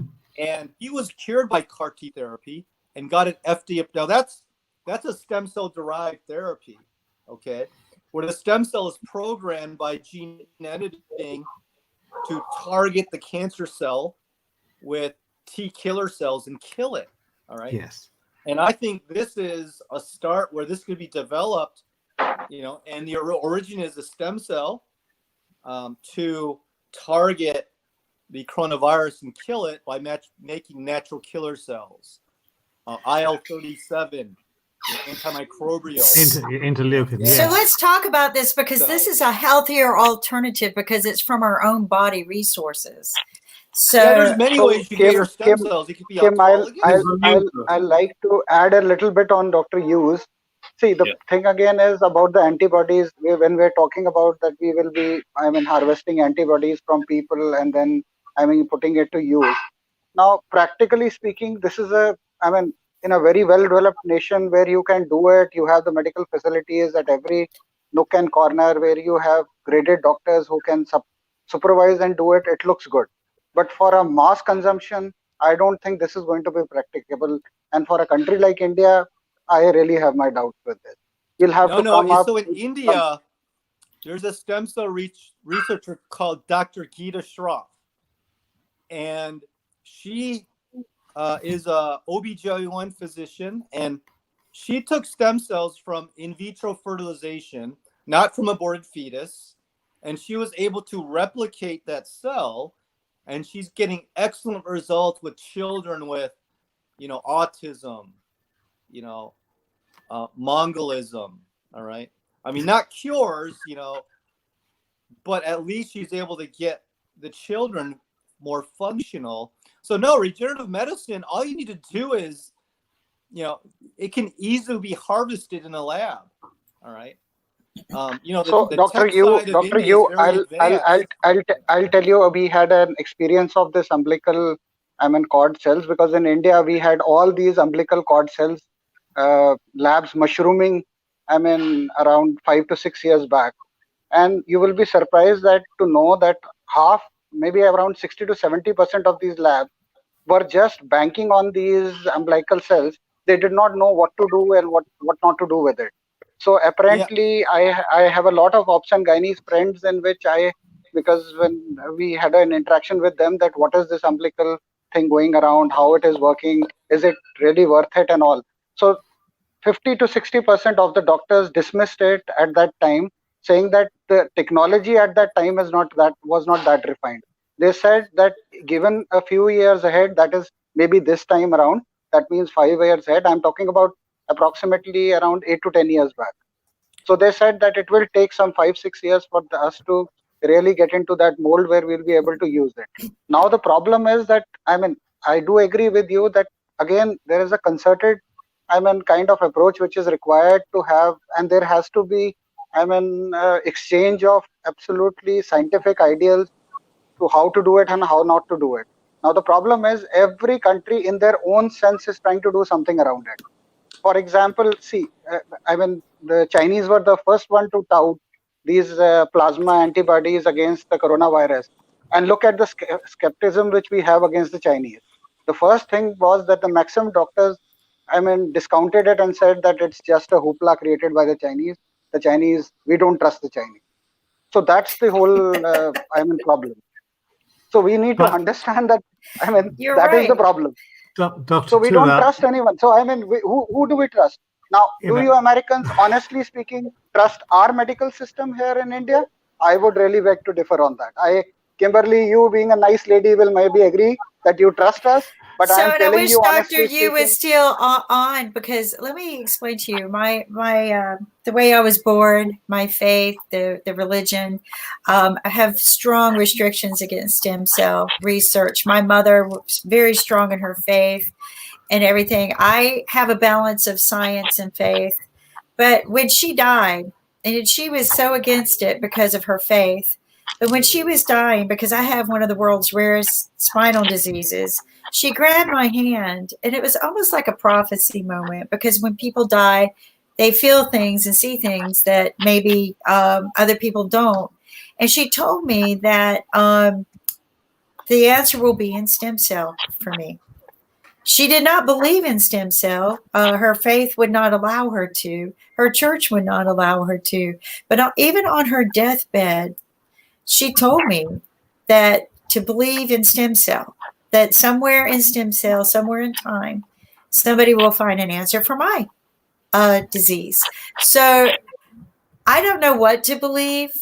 I try to be open-minded, both in religion, in respect for that, but also respect for science, because of what Dr. Yoo does. He actually bends probably a lot of rules that people are afraid to touch. Like you said, 5 to 8 years ago, people stopped developing in it, mainly under pressure, under financed. Like I delve in technology a lot, right? And sometimes I am so far ahead of the rest of the world with what I know will work, they won't buy into it. Oh, that's too much. We can't go there yet. I mean, we developed fiber back in 1993 and cut it over in Research Triangle Park, and it was working, and we were delivering MRIs in seconds. But the world wasn't ready for that. I'll just go one step ahead. See what happens with the pharma giants also. So apparently they have a fund dedicated to research. But what happens is ultimately it is controlled by people who are the financial head. Please understand, like, I mean, I'm not taking names here, but if you look at Nick, what is his outlook towards the virus? It is get a vaccine, gets a vaccine. So it is 2 + 2 makes 4. Unfortunately, in science, this does not happen. When you are trying to develop a technology or a treatment for a disease, you will have failures like anything. There will be a decent amount of money which will go down, and you will not be able to do anything around it. Unfortunately, who's willing to do that? If you look at all the pharma giants and all, I have the greatest of respect for them. I'm not going to, pull them down here in this platform. But what I'm trying to do is just look at them. What are they investing into? Then they have this patency clause also. If they are able to generate something, they want it to remain a patent. They don't want it to share the technology to the third world countries and try to help them out. This was the same thing which happened with the HIV drugs also when it came down to Africa. So they were not willing to do that to Africa. Fortunately, the global courts got involved. Yes. So the global courts got involved, and they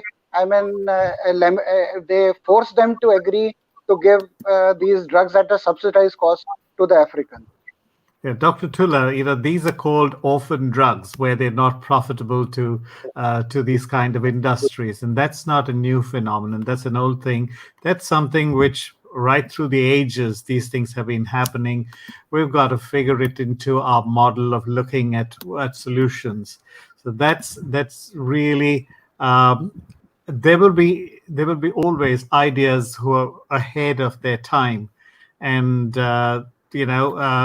when it is something like this, where there's such a global pandemic, it's probably an ideal situation to push those ideas through. Which is why I did ask about the novel approaches being carried out by the University of Pittsburgh and also the one in China. What I am surprised, and I haven't heard information about, is the use of CRISPR, where there's in vivo editing of genes. So that is where I've not heard anything. There's a sort of deafening silence about the use of CRISPR in fighting such a serious issue. So that's why I was just wondering, just with two doctors on the show, whether there's any information on the use of CRISPR. Doctor, you must be having it. Unfortunately, I am not having any information on that, to be very straight, blunt on that.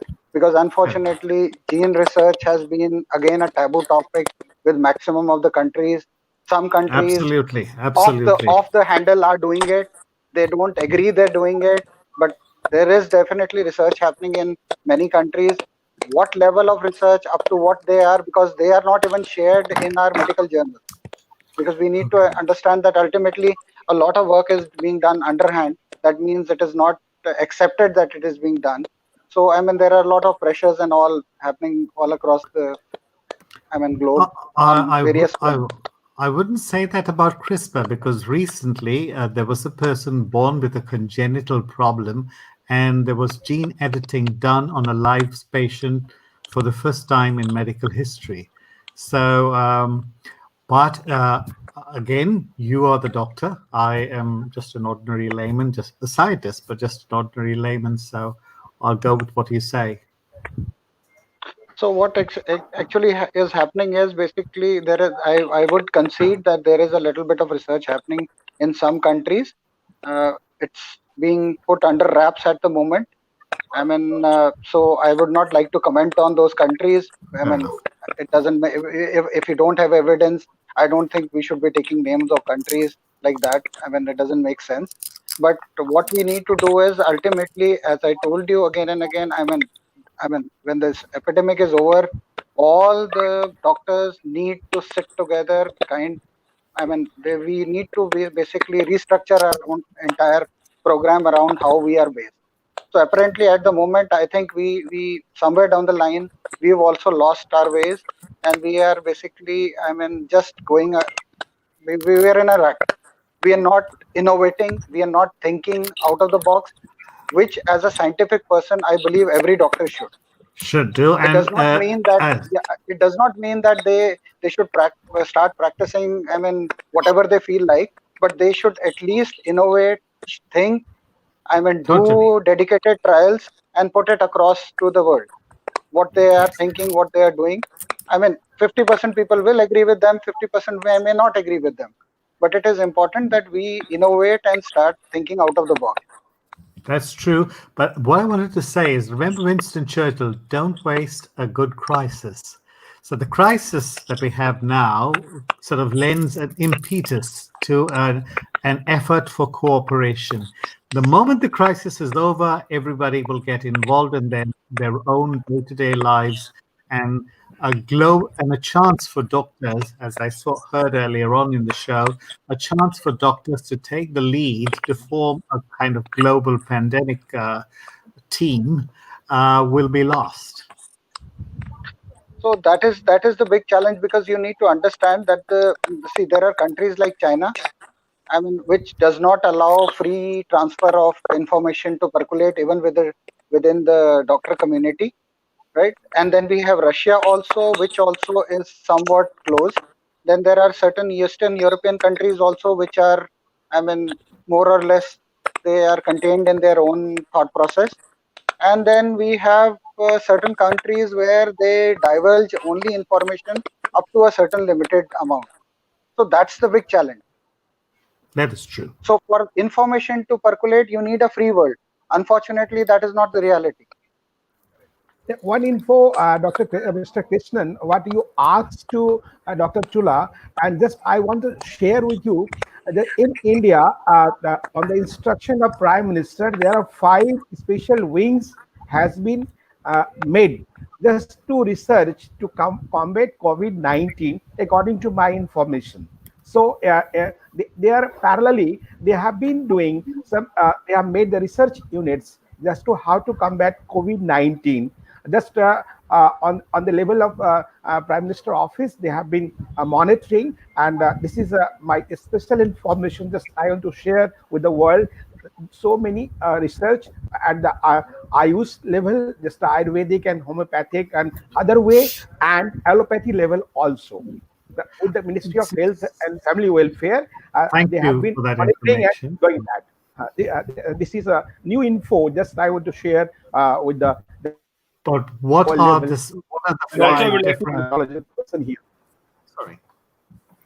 and I would like to talk to Tula that there was a news from Germany that one of the government servant he purposely had COVID-19 symptoms because he was with those patients because he wanted to volunteer for the antidotes. Do you know about something like that? No, sir, this is I am sorry, I'm not oblivious to this. But I mean, this is honestly speaking, you will see. I'll just add on to this thing about especially about the antibodies in the plasma. So China is doing a lot of work on that. That is for sure. Yeah. Now, whether that will fit into the global, I mean, scenario, I'm not very sure. I don't know how it goes around, because then again we are going to, I mean, as everyone is, we are highly distrustful of China. So I don't know where we take it from, You're but right. that is what it is. I mean, honestly speaking, it'll take time. And I will not be very surprised that we will all grow.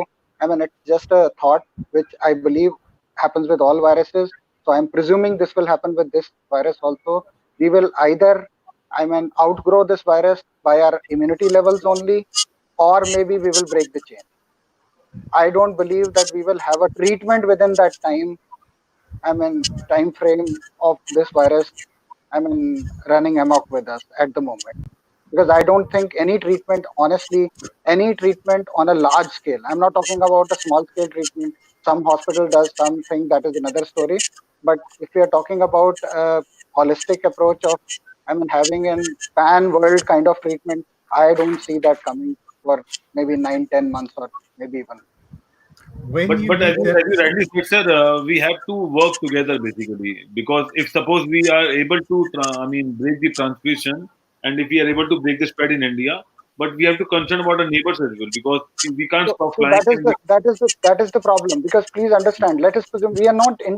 That's why I have been repeating this again and again and harping this again, that we are, unfortunately, whether you like it or not, I mean, we are a united world at the moment.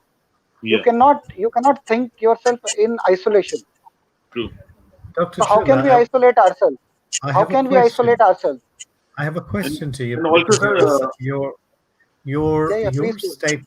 your statement about not being able to find a cure or a therapy for the virus is based uh, on existing and established technology. Yes, But there yes. are technologies under development which could mitigate the effect of this virus. So Like, for example, that is why which is where I fully agreed with you and endorsed that. I said this cycle. I did not say the other cycle which may come later on. So I'm later on. talking about only this cycle, because Fair this enough. cycle means that if we are looking at a country like India, I mean, honestly speaking, 2 months down the line, we will have either mitigated the virus in the sense that we would have developed some kind of immunity against it, or maybe we would have broken the, I mean, transmission chain of transmission. That is The, what we are thinking we'll be able to do, and this is going yeah, to happen, I guess, all across with all countries. yeah. By in that time period, people will be researching, but then again, the question again is that how fast the research is going to be, I mean, productive. That is anyone's guess. At this moment, we are just, I mean, just a scenario where we are just contemplating, this may work, that may work. We're just trying to have theories around it. We're trying to develop something, but ultimately, at the end of the day, I don't think that is going to come within 2-3 months. Oh, No, no, I I mean, that is agree being with you. too I frank. agree. Sir, I I think 2 months agree. is good enough. I mean, we can wait for 2 months, but do you think 2-3 months is it possible to get some cure for people who are suffering? So we will have some. See, there is already some kind of cures also being percolated within our community. Hydroxychloroquine has been reported. Now, please, Ankit, if you remember, when we were children, we used to get this drug. I don't know. I'm sorry. You are much younger than me, but I am sure. You would remember that during our childhood, we used to take prophylaxis of chloroquine for malaria. It was a common thing happening with us. So what happens is now the problem is that certain countries, we are using this drug as a prophylaxis for malaria, and certainly in Africa also at the moment also certain countries are doing it for the prophylaxis of malaria. But the problem is that the countries where this disease is not there, they don't have any interaction with this drug. So when you give this drug to those people, you have to monitor, because they might develop complications out of this drug. So it is not that the drugs are not being used at the moment. The drugs are being used at the moment. Even we are using a drug which is used for HIV also. We're using azithromycin also. There are many drugs which are being used as an, I mean, it's a kind of thing that every hospital has developed a certain kind of protocol. Now the question is whether it is really helpful or it is not. People don't have the time or the bandwidth to do a study on that. Because look at the kind of influx which is coming in. So honestly speaking, the health workers are being flooded by all of this. So I mean, to do clinical trials, you really need, I mean, a good kind of setup where there are other people who are going to handle the data. Now in India, data is important. You're right. Excuse me. I'm sorry. I had to. Thank you. I'm sorry. No, please go ahead. Please go ahead. No, I just agree with you. I didn't mean to butt in. Data is where we got to go. So go ahead. There's been some fascinating. No problem. Yes, there's been some fascinating research from Australia over the last few years, from the Victoria University and also Perth University. I was wondering if you could throw some light on what's happening with the coronavirus in Australia, Willie.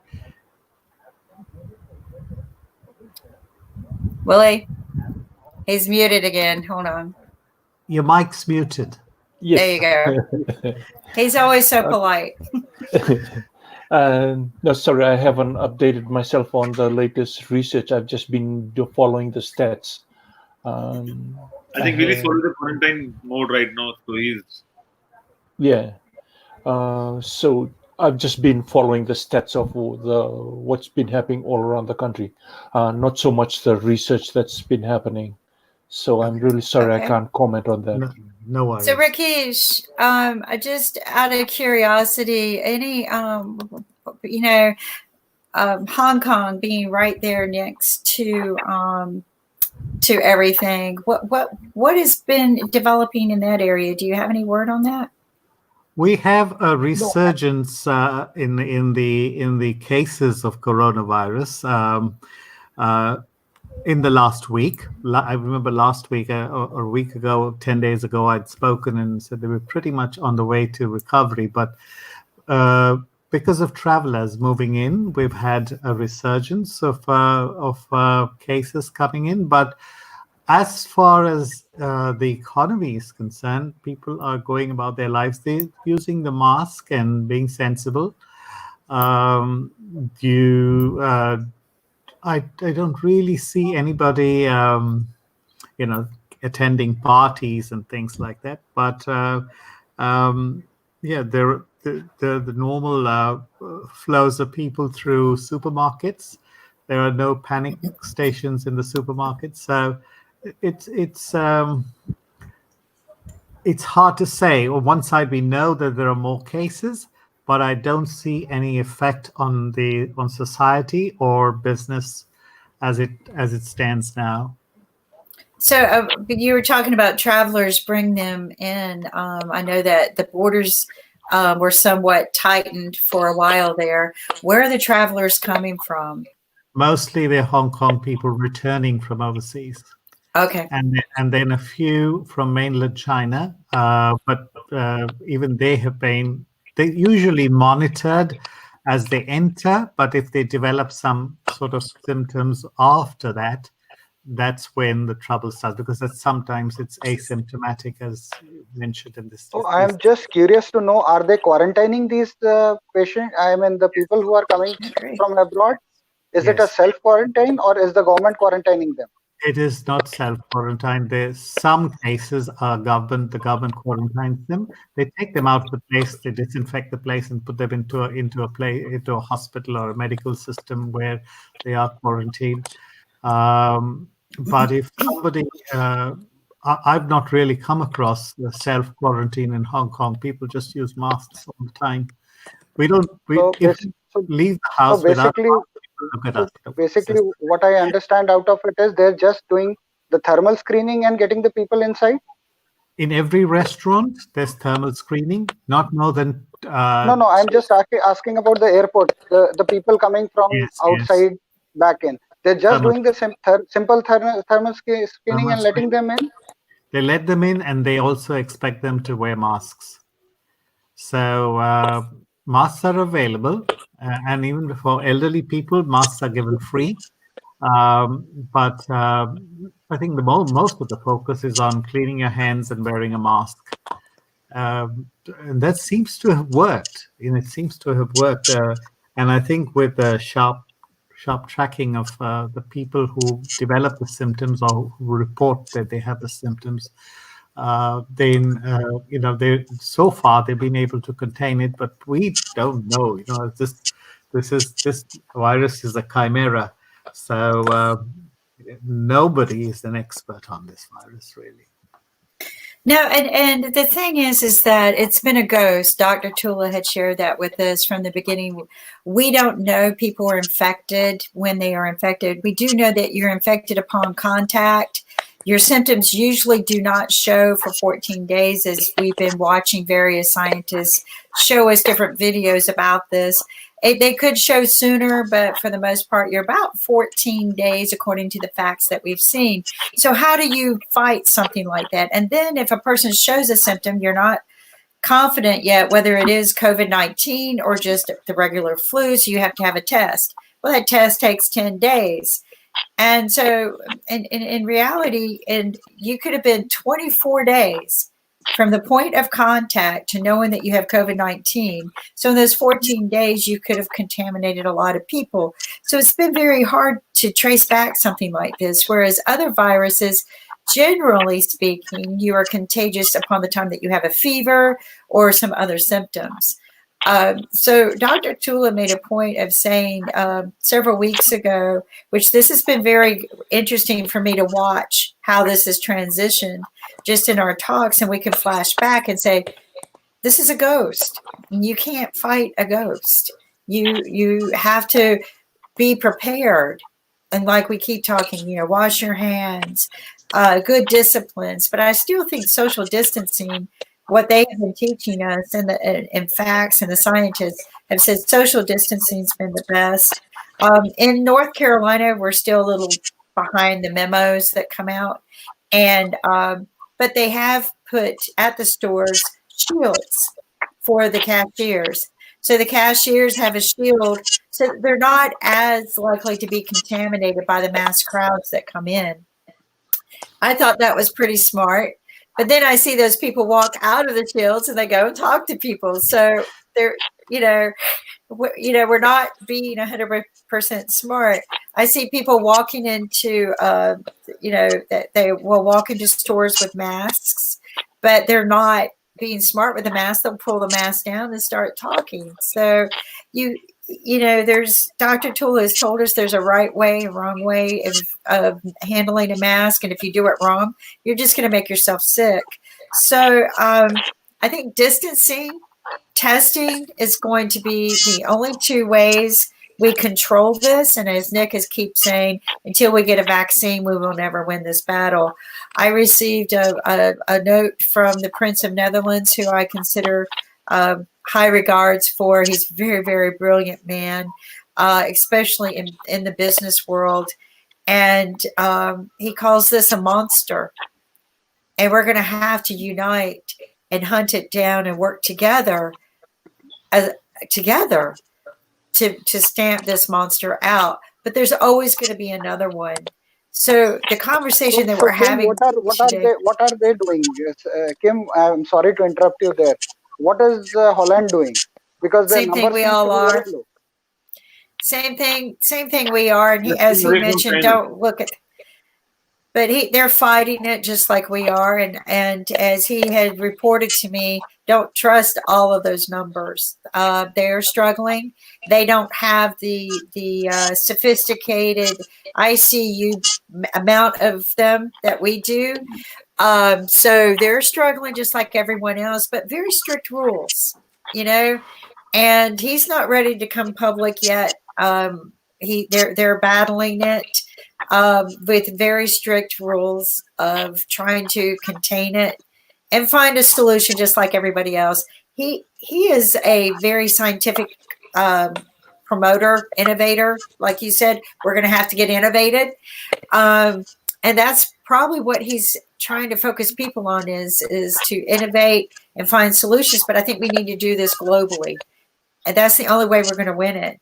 Whereas, we saw in Korea and other places, they are starting to use the plasma as research from the people who have survived this.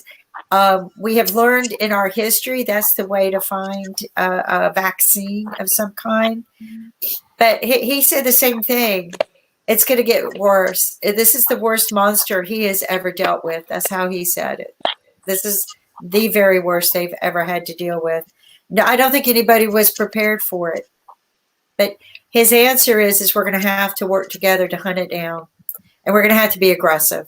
We can't just be sitting by and treating it. But there's not enough resources right now because we're treating it. And Dr. Yoo, you might have some input on that from your end as a scientist. Yeah, I mean, the answer is in your own body. It's your innate ability to heal itself, called your immune system. And young, vibrant mitochondria-rich stem cells, has the power. It has the natural killer cells, the T lymphocytes to kill these viruses. And the reason why people who are older are the ones who die first is because they usually have an immunocompromised disease like diabetes or autoimmune, rheumatoid arthritis, thyroid, digestive problems. And when you're 80 years old, you don't have a lot of stem cells left. And the stem cells you have, they're sluggish. They don't have a lot of mitochondrial ATP energy. They don't have a lot of immune factors left. So that's why we can argue that the older you are, using a young donated umbilical cord birth tissue, which is day 0 old, has young, vibrant mitochondria-rich stem cells to give your body kind of like an immune boost, because the stem cells do have an immunomodulating effect. There's a lot of ways you can increase your body's natural stem cell production, called autologous stem cells. And fasting, you need to fast. I do a 16-hour fast a day, 16 fast, 8 hours of feeding. And what that does is when you're in a fasting state, your body's dead cells have a chance to be excreted from your body. Mm-hmm. You're constantly feeding yourself. Your dead cells don't have a chance to be excreted. And what happens, your dead cells release toxins in your body. And that causes autoimmune disease, probably cancer. They're like zombie cells. They have no function. They just release waste products. And fasting will stimulate your body's natural stem cell production. And, you should do a pure water fast now and then too. But, a lot of people, they're not disciplined, especially in the US. There's so much junk food. So that causes a lot of inflammation in your body. And that's why you're more susceptible to getting these viruses. So it really depends on you, your age, your diet, your exercise habits. These are called epigenetic factors that are in your control. Supplementation of vitamin D. The best way to get vitamin D is from the sun. You want to ground yourself. You want to be barefoot in the sand, the grass, even concrete, to get positive electrons from the ground. There's a healthy electromagnetic field in the earth. and it resonates at 7.83 hertz, called the Schumann resonance. But because we wear rubber shoes, we're blocking our body from the Earth's healthy electromagnetic field, and we have too many, positive electrons. It causes inflammation. So we got to get back to the basics. Organic, grass-fed meats. As many organic, non-GMO vegetables. People with I go barefoot. Can do a vegetarian diet. Their ancestors come from a more agricultural. If you have an ancestor from an O-type blood, you do better at grass-fed meats. So it depends. Yeah, because you're more of a hunter-gatherer genome. So yeah, there are ways you can live healthier, but it's hard in the U.S. because all the marketing of the junk food, all the food pyramid it should be flipped. So it says at the bottom, eat a lot of grains. No, sugar is the enemy. Sugar causes inflammation. And I think Dr. Yoo is all about this thing. Yeah, there you go. That's all it is. I think they're in bed with the Kate's got it. The figured it out. The more unhealthy your diet, the more sick you get. The more Ankit was always the smarter one. Yeah, it's all about the dollar. He's also always the smarter one. And in the U.S., everything is genetically modified foods. The corn, the soy, antibiotics are, used for chickens and beef, and it all has a consequence on your health. I want to introvert here for we a are second. not behind.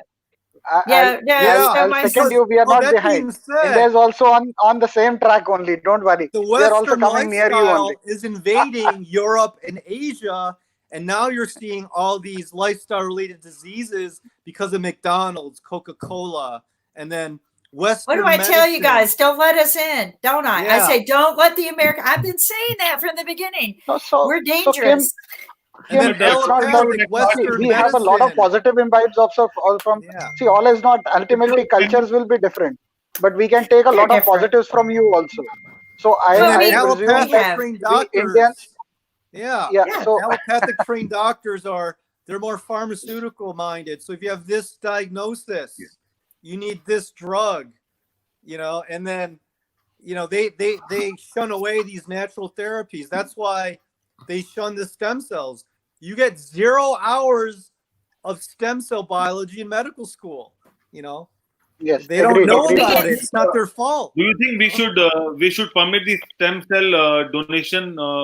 Stick around the world, because if stem cell can cure a lot of diseases for us, and maybe today we have corona. Ankit, there are couple of issues with that. Yeah. One is, first of all, we need to streamline technology, because please understand, as I told you, that every company does it differently. So there is a problem there because you don't have standardization. Number two is ethical issues. So there are many religious bodies which will not approve of this. Okay. Unfortunately, that is a reality. Embryonic stem cell, that's controversial because if you're taking it from an aborted fetus, or if you have to kill, the blastocyst stage, you're interfering with your natural process to make a fetus and a baby. That's arguably unethical. But if you take it from birth tissue, the baby's already born. After birth, the umbilical cord usually is thrown away. You can argue that is ethical. Even the Pope blessed, adult stem cell therapy, which is umbilical cord or from your body, from your own fat, from your bone marrow. But the problem is taking the stem cells from your own body. As the older you are, there's not a lot of stem cells in your fat. And so that's what. So that's the argument of human umbilical cord tissue products. The baby's already born and healthy. Why throw away that tissue when it could use? Organ transplantation takes place all the time. In the United States, if you're killed in a car accident, you can donate your organs to somebody who needs lung tissue or a new kidney or new eyes. It's totally ethical. And the stem cells is just a younger tissue. So- It's a perfect tissue. So, Doctor, So yeah. Dr. Yoo, I fully endorse and agree with what you say, but unfortunately, that is a perspective from a medical point of view. Yeah. So what happens the is general when public are unfortunately, confused. so the general public doesn't agree every time to what we say, right? Yeah. I mean, look at India. How many people have pledged their organ donation at the moment? We've been running campaigns like anything all across India. I can tell you that it is a minuscule campaign. I mean, minuscule number of people who are ready to, give their organs after death or donate their organs after death. But sir, I would like to mention a point that we as laymen, we are not aware about the benefits of donating the organs.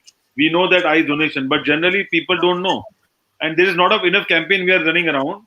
And after this pandemic, I think there are a lot of more people around the world who would like to donate it. Yeah. Because So I presume this is an advantage which will come out of this. Yeah, Yeah. Google invests in big pharma. Google ads ban the word stem cell. You cannot use that in Google ads. So they're purposely suppressing this because big pharma doesn't want competition. They want their profits. Anyways, I have to get ready for my show. So log into my dryoutube.com. Yeah. So, and I'll be doing my show at 10:30 Pacific, which is 1:30 your time. So I'll see you guys in about an hour and a half right here. Okay. Okay. I'll also All right, have I've to take enjoyed your talking. leave. We'll see you guys later. Okay. All right. Thank you very much. I have to take your leave because it's about 12 o'clock now. So I got to go to sleep. Goodbye. Thank you so much. I've loved the show. Take care. Sir. Thank you. Bye-bye. So sir, as we were discussing that. So first of all, how's Sasha doing? All energized? Thank you. Surviving. I want to tell you a few things about Canada. Before I discussed the quality of the air is very important thing. So maybe Canada has a good air, because the latest numbers, there are 11,266 confirmed coronaviruses. The deaths are 138 and recovered 1,744. That's the latest numbers that I have. That's a good chunk of people who are recovering. Yeah, it's relatively good information, I guess. And I don't know if other countries also gives the number of recovered patients. I'm not sure about that, but Canada gives every day how many number of deaths, number of recovered, and of course overall cases. So Willie, in Australia, are they stringently now enforcing the lockdown, or is it still a mixed bag all across the state? We're in stage 3. That means you're not allowed to go out unless essential, like you're going to work. So that means that it's a clamped down lockdown, absolutely strict. The enforcement. If you go out onto the street, you'll see a lot of people there, but they using the cover of I'm buying food, or I'm exercising, or this avenue is open. So that means that they are not being very strict with the general people. No. About Canada. Okay. As we talked before, Canada is a good country because unlike US, $1,200 per person, Canada is giving $2,000 per person. But there is a big catch. One person, and I don't know him personally, but I know who he is. Day before yesterday, he was stopped driving the car, and he was charged $1,000 for driving the car, and they investigated where he lives, where he works, and he was in an area where it didn't bode well with the policeman who stopped him, so he issued him a ticket payable in 7 days for $1,000. So if he's getting $2,000 from government, so half of it already spent paying this fine. Okay? So he has one more. He can go one more time and still be okay. So he'll spend a couple $1,000 for paying his driving. But there's something else. In public places, whether it's on a street, in parks, doesn't matter where, the distance between two people cannot be less than 2 meters or 6 feet. If it's less, $500 per person. So there are two people, they're too close to each other. Each of them will be getting a ticket for $500, payable immediately. And so again, if you're getting $2,000, okay, you can drive one time and you can get somebody close in the park and you'll spend all your money very quickly. So in this case, I think because we don't have a vaccine, so the not only social but physical distance and obey all the rules, I think Canada's policies are quite healthy, and I think it shows on the numbers as well. So is Australia also following this kind of a protocol, Willie? Yes, very similar. Very similar. So they are fining people. They're fining people. They're fining people. They issuing it's $1,000 if you breaching like. And the sad thing is, all the beaches are closed, like public gathering places. But you see, still people swimming out in the ocean. Yesterday we had, and so they jump. How come that is happening? Because this is what I saw in a lot of news feeds from Australia, where there were people roaming around in gardens, and it was looking like a normal day itself. That I was very curious to know whether the government really is clamping down, or is it just, I mean, Dr. Dula, what's happening in India? What's happening in India? India is see, we are a mystique nation. I think we are an enigma in ourselves. And I hope our countrymen, I mean, at the end of the day, listen to whoever it matters. But sir, would you like to share some stories? What's happening around? Yeah. So the good part is I stay in Gurugram, that is Gurgaon, that is in near New Delhi in India. So today I had gone to the hospital. So I drove all the way around and I could see there were far and few people, I mean, in between, but not too much of traffic. The cops checked me at 2-3 places, saw my ID card and then only let me through. So apparently all is going okay only. The only thing what I found was that in certain places, in certain pockets, there were people who were asking for money. I mean, I presume, they were the destitute. So I don't know how much the government, in Gurugram at least, I'm sure the government must have done, they have thought very well for the destitute. But sir, we are surprised to see the attacks going on. You saw what happened in Indore and other parts of the. Sir, stupidity cannot be justified at anything. I really believe. I mean, see, at the end of the day. But what they're trying to achieve. Sir, that's what the beauty of our country is. Na? So we have all kinds of morons and stupids also, and we've got the elitist and the so-called thinkers also. Now, unfortunately, we are as a country, we need to understand that. I mean, we need to have some scientific rationale built up. It cannot be built overnight. I do believe that we should have been doing this for a variable period of time. Unfortunately, we have not done that, and that is showing now on our side. So it's not with any one religion or second religion.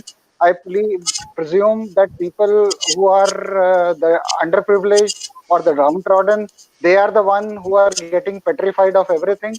And I mean, we'll have to fight it the way it is. So the more we try to put, the more we try to, inculcate some scientific values in people, the more it is going to get better. I presume it is going to take a little bit of time.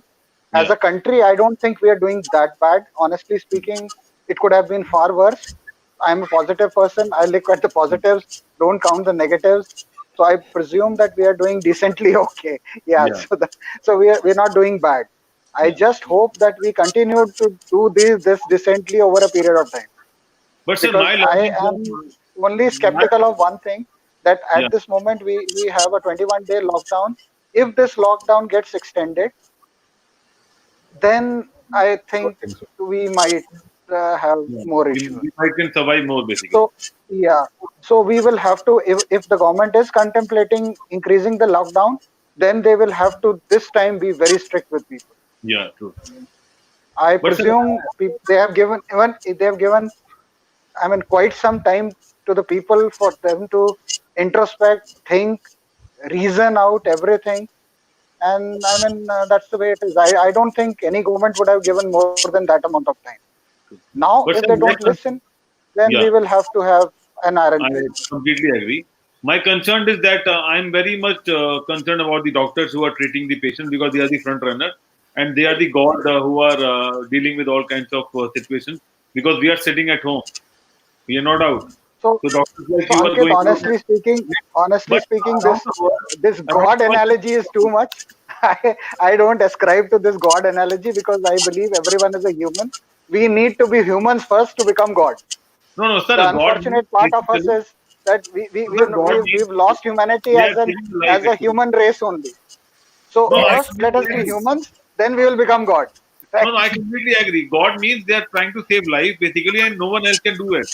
I mean, if No, so something happens, I'm sorry to interrupt you, but I don't agree and ascribe to this God analogy because okay, I then no believe problem.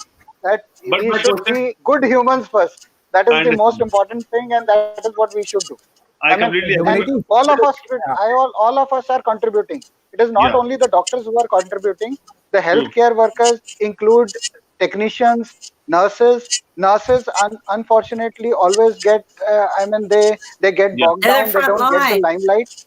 Yeah, They're they're the the front frontline line. workers, yeah, even more exposed to all these patients as compared to doctors. So yeah. I believe they are the real heroes, or the, I mean, uh, they But they sir, have my, always been given a raw deal. I really think that this is the opportunity for the governments all across the world also to really look at the nursing thing also and do whatever they can for them also. but sir, my concern was that there are a lot of doctors who are suffering from COVID-19 because they are treating the patients as the front runners, including the nurses. So, I mean, after doing all those right precautions and taking the right gears and right the equipment, still they are, I mean, prone for all kinds of the So symptoms. Ankit, it is because of two reasons. One Yeah, reason is that generally, honestly speaking, the immunity levels of the doctors, because see, please understand, the doctors are working in, I mean, these kind of environments for a long time. So their yeah. generally immunity levels are always going to be lower as compared to normal people, right? Okay. So I mean, they will always look at the working hours and all. They're generally 8 to 10 hours. I mean, in these kind of environments, and Yeah, especially with people who are in environments where they are dealing every day with sick people. So the chances of infecting even with PPEs is going to be very high. And then you cannot be sure about the quality of PPE. And you need to understand one simple mistake, like just handling the mask, I mean, and just not washing the hand, having a cup of tea in the evening when you are tired. This can lead to catastrophe for you. It is virtually your death nail. This is So your I death mean, net too. unfortunately, we are people who are. I mean, we are also human. So an error of judgment on one lapse can result in, I mean, catastrophe on your part. So unfortunately, we need to understand, like soldiers defending the country, it's a health, it's a occupational risk. We doctors also have to understand that we have taken this path. It's an occupational hazard with us also. We It's cannot and it's also, a now go away from it. We'll have to go through this. Unfortunately, we have families at home. I mean, that's always the flip side of it. and Dr. But Tula but also, I mean, there is,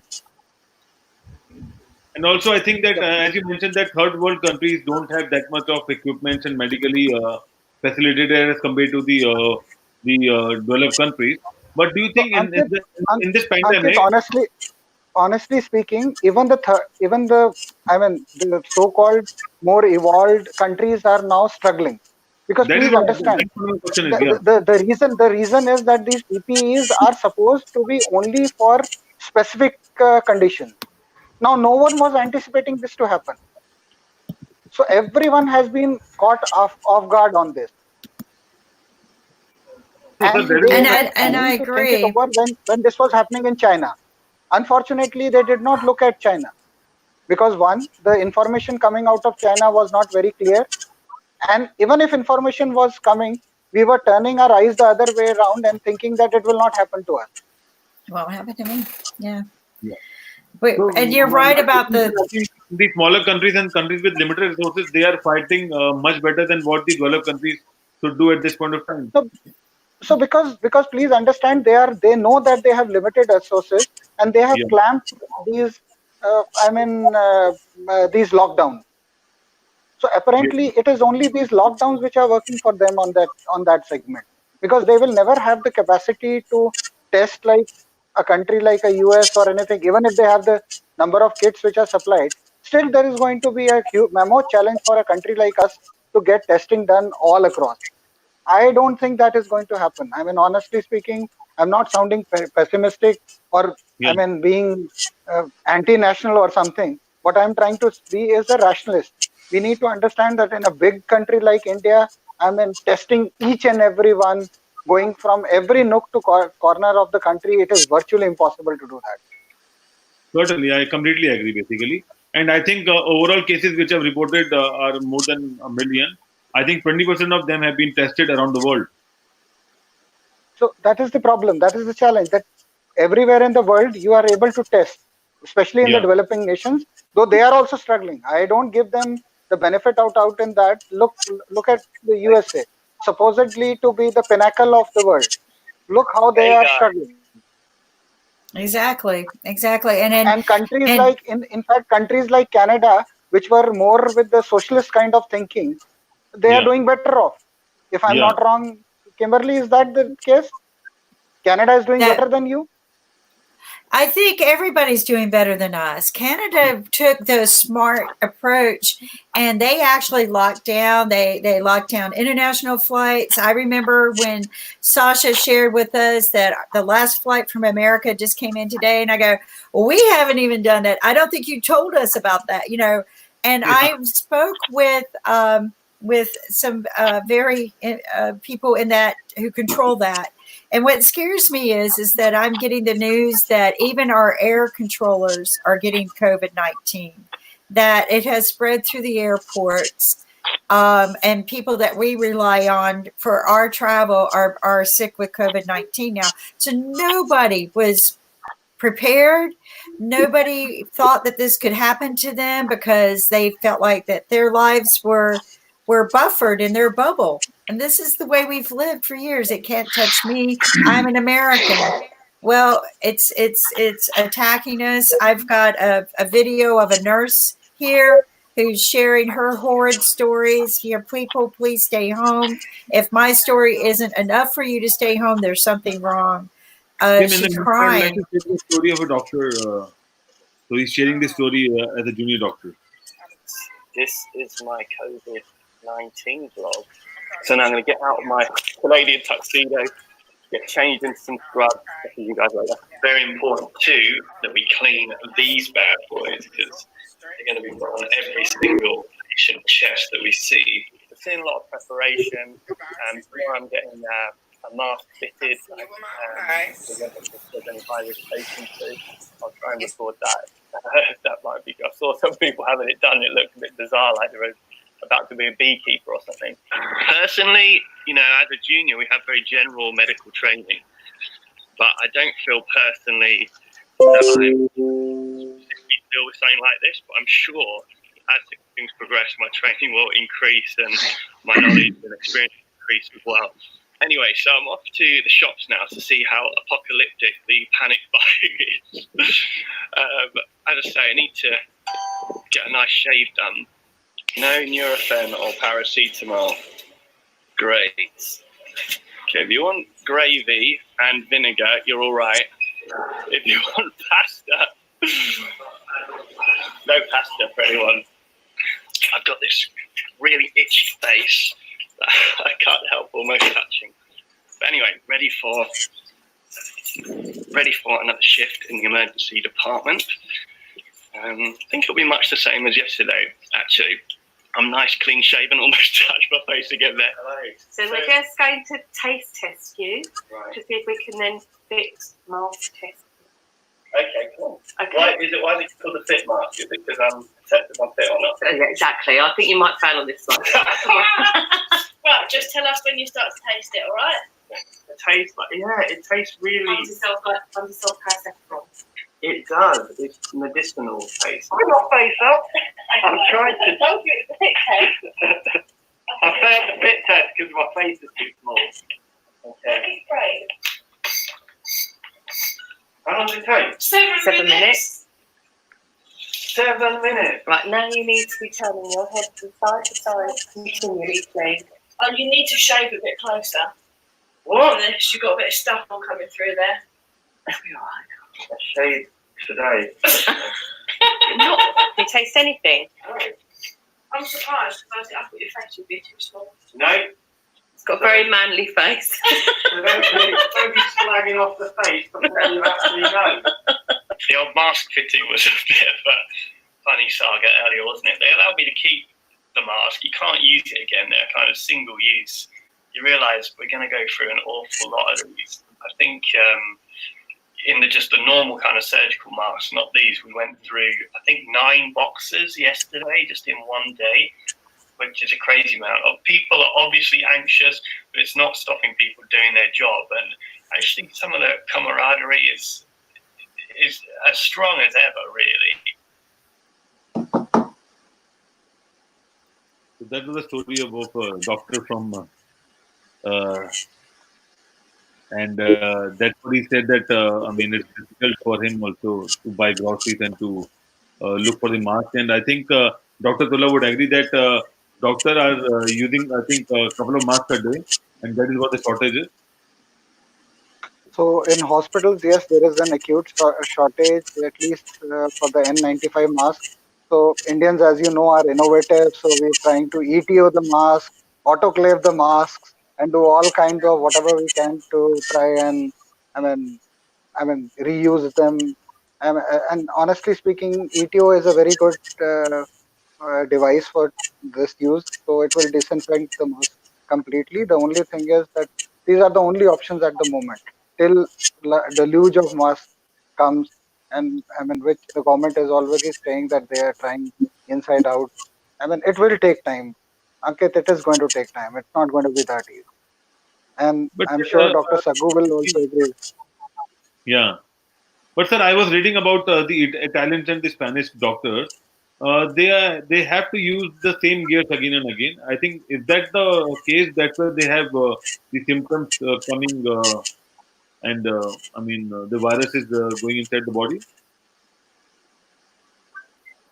So honestly speaking, it is very, I am amused that they are doing that, because see, generally what happens in all hospitals, we have at least autoclaves.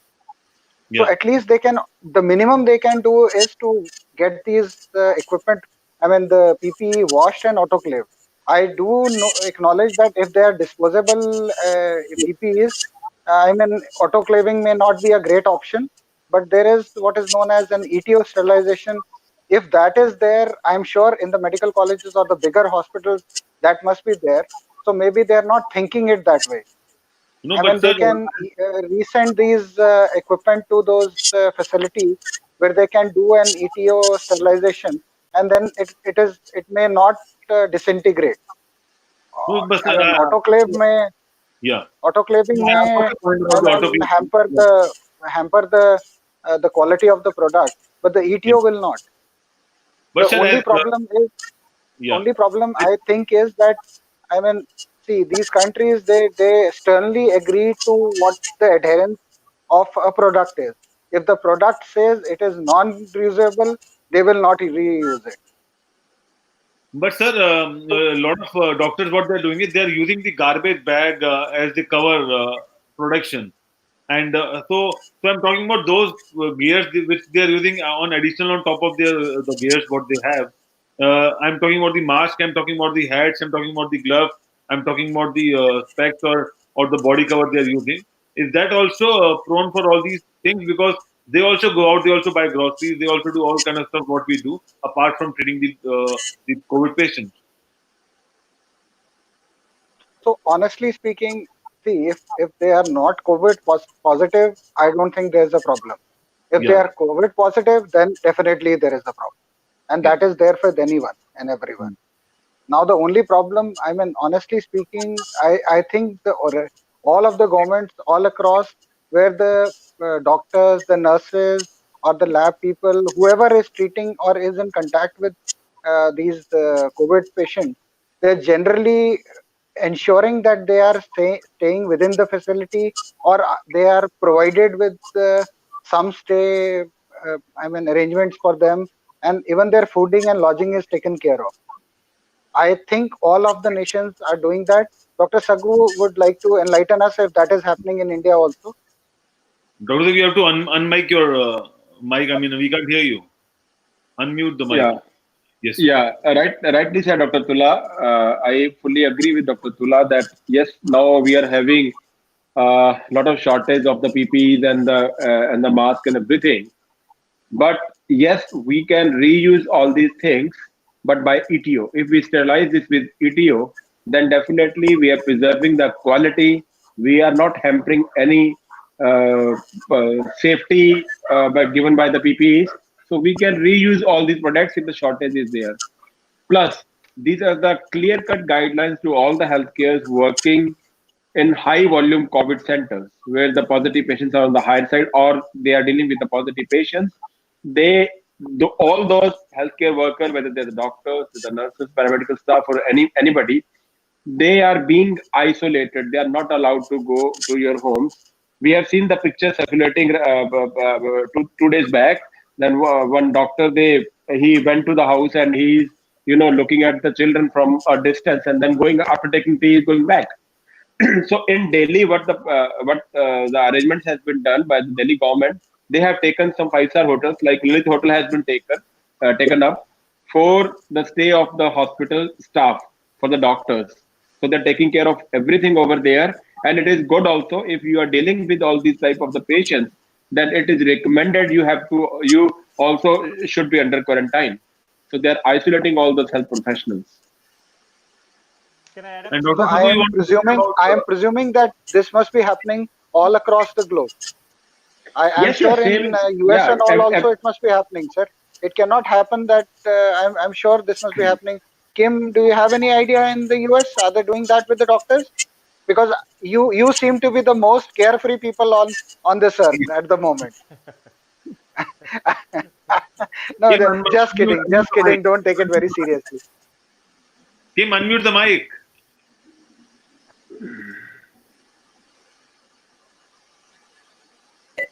I just got off the phone with my doctor's office, so maybe a little bit to share. They're actually going to start watching our show, and maybe I can get them to participate. But yeah, we are the most disposable nation in the world. I guarantee you most of the plastic in the ocean is from us. But I wish Dr. Sagu would share with the people what ETU sterilization is and why it's so important in a pandemic situation like we're dealing with today, because a lot of people are not familiar with this. I'm sure most doctors are, but can you share, Dr. Sagu? Regarding ETO? Yes. What's involved? What is it? Why is it so important? Kind of share with the viewers. So, if anything which we are going to reuse it, whether it is a disposable one or is a reusable one, if we want to use it again, then we want this article or anything that which is going to use now, that has to be germ free. So ETO is a technique, sterilization technique, which involves the ethylene oxide. So ethylene oxide is on the principle of the gas. So in ethylene oxide, ETO, we are using the gas, and by using the gas only, we are going to sterilize the articles. But in autoclave, where we use the steam, and when we use the steam, it gives you the safety, but it will give you the humidity as well. So when it will add on the humidity, then the chances of the deposition of the virus is there. So that is why ETO is better than the autoclave in cases of when we are working with the COVID patients. Okay. So To that's add to Dr. Sadhguru, the other difference is also important, because please understand that when you are heating a tissue, I mean heating the products, see, for a steel or something it is okay, but plastics will not be, I mean they will melt. So we need to exactly. be careful with that also. That is why ETO is now the standard all across the Yeah, yeah. globe. ETO sterilization has become the new gold standard. The only problem with people all across the developed world is that generally they believe that once a disposable product is there, it has to be only a single use. So they will throw it eventually after that. They will not think of, I mean, they're not taught or trained to think that way, that they can reuse it by ETO or anything, because that is not considered, I mean, honestly speaking, it is not recommended by the manufacturer also. So I'm curious. So like if because I agree with you. I think we throw away way too many things that we could probably use more than one time. But of course, in an epidemic situation, we want to be very, very careful. So Dr. Sadhguru had shared with us a few weeks ago, if you use a towel, boil it. I kid you not, my friends boil their towels now. So thank you for that. But if we wiped them down with a disinfectant of some kind, or soaked them in something, is it something we can reuse? We don't want to heat plastic, but if we soaked it in alcohol, could we reuse it, or peroxide? Dr. Yoo strongly believes in peroxide solutions for this particular virus. Is that something that we could do for ourselves? I mean, can I wipe down? I mean, this is paper, right? So of course I might throw it away, but it's got a little wire in it, right? So it bends to my face really well, and we're throwing away that wire. But and I recycle like crazy. My trash can is teeny tiny at the end of the day, at the end of the week, because I compost and recycle. But I mean, can we wipe these things down, or somehow or another spray them with something to reuse them? No, Kim, I don't think that is recommended. We should not reuse these type of the mask, because these masks they have a folds also. And if you can show me your mask, I'll tell you. Just hold on. Oh, it's just a goofy mask. Yeah. I picked it up at the doctor's office. But sir, Dr. Dula, as we discussed earlier, that while doing those basic operations, you also use these kind of masks. Look, Kim. So there we should be knowing about the etiquettes of this mask also. This mask is having two surfaces. One is the light green, another is the dark green. If you have a 3-layer mask, there are two colors of the sides. One is the light green, another is the dark green. So basically the light green, this surface, this is having filter. So lighter one side, it is having a filter, and the darker one side, it does not have a filter. Right? Okay. If you are a normal person, if you are a healthcare worker, then you have to keep the lighter side outside. You have to keep the lighter side outside. You have to keep the filter outside, right? Like this. If you are a patient, if you are a COVID patient, then you have to keep the filter towards your side. It should be like this. See, I didn't know that. That is impressive. Okay, so we just learned something new today. Can we print this on the mask, because it's I mean, we don't know about this. So this is what the doctors and the nurses know, and all working in ICUs will know. Okay. Yeah, these are the mask etiquettes. Two colors. One is the lighter one, another is the darker one. Lighter one have the filter.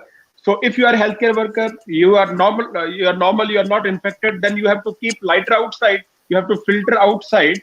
If you are a patient, then you have to keep the filtered surface inside. So it should be like this. Yeah. I like that. Boy, we just learned something great. But this is for normal circumstances, madam. Do remember that. This mask is not going to help us with COVID. It's not an N95 mask. No, Can you we know, do remember that. Maybe Do something remember like that. this, right? It's something like But Dr. Dula, my can we have monster a mask. COVID certification? Can we have a COVID stem mask which says COVID certified, because there are a lot of masks COVID in the market. certified. There you go. COVID certified. no,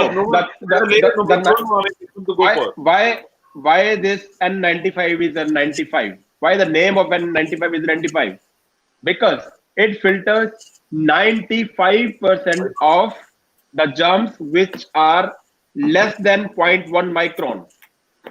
0.1 micron. So it filters 95% of all those germs which are less than 0.1 micron. So because so most of the particles in the air is more than 10 micron, and some have these are known as micro droplets. So now the theory has been changed. Earlier the theory was there that COVID is because of the large droplets, but now they have WHO says that it can be because of some micro droplets also. The micro droplets, they are less than 0.1 micron, so they can fly in the air also. They can travel in the air for the maybe for 3 or 4 meters, right? So I told you earlier also that where your droplets would be, it depends on number one, the size of your particle, size of your droplet, and number two is on the velocity by which they have been thrown out of your mouth. Maybe sneeze can give you more velocity, cough can give you less velocity, and normal breathing can give you less than that. So if these droplets has been fell because of the cough or the sneeze, it can go up to 10 or 12 meters as well. So take care. If you are in highly vulnerable place with so much of COVID patients, then you have to wear the mask. For healthcare, N95. For others, it is a normal mask. Sir, can you use a mask? This one, it's going around in Italy.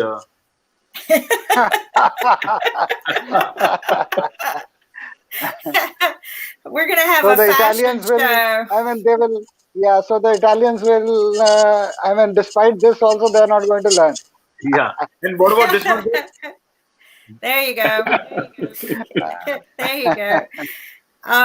But you know, and we're going to have a fashion show actually here real soon, just to give people something fun to do for the weekend. We're going to be hosting some fashion shows and music shows from people from home.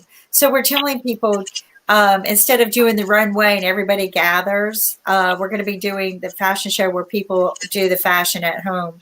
But just like we're doing these talks. So and I think we should start with doctors basically. So we have to change the doctor's attire, and then we'll go to the real public. Yeah. So fashion show for doctors. But you know, people don't know these things. I never knew that. I just thought put the mask on. And you know, they put one with little happy faces on it for kids. I always get that one. So it's probably not really good for an adult, but I like it because it's got the happy faces. But you know, these are things that are important. They're, you know, to understand why we wear them a certain way, but why we should wear them or should not wear them. And I think we've been saying it all along. It could be more dangerous for you if you don't know how to properly do it. But that's everything that we're doing today. If you're doing something and you feel like you're sick, call your doctor. Stay at home, phone home, phone in. Stay home, use your phone.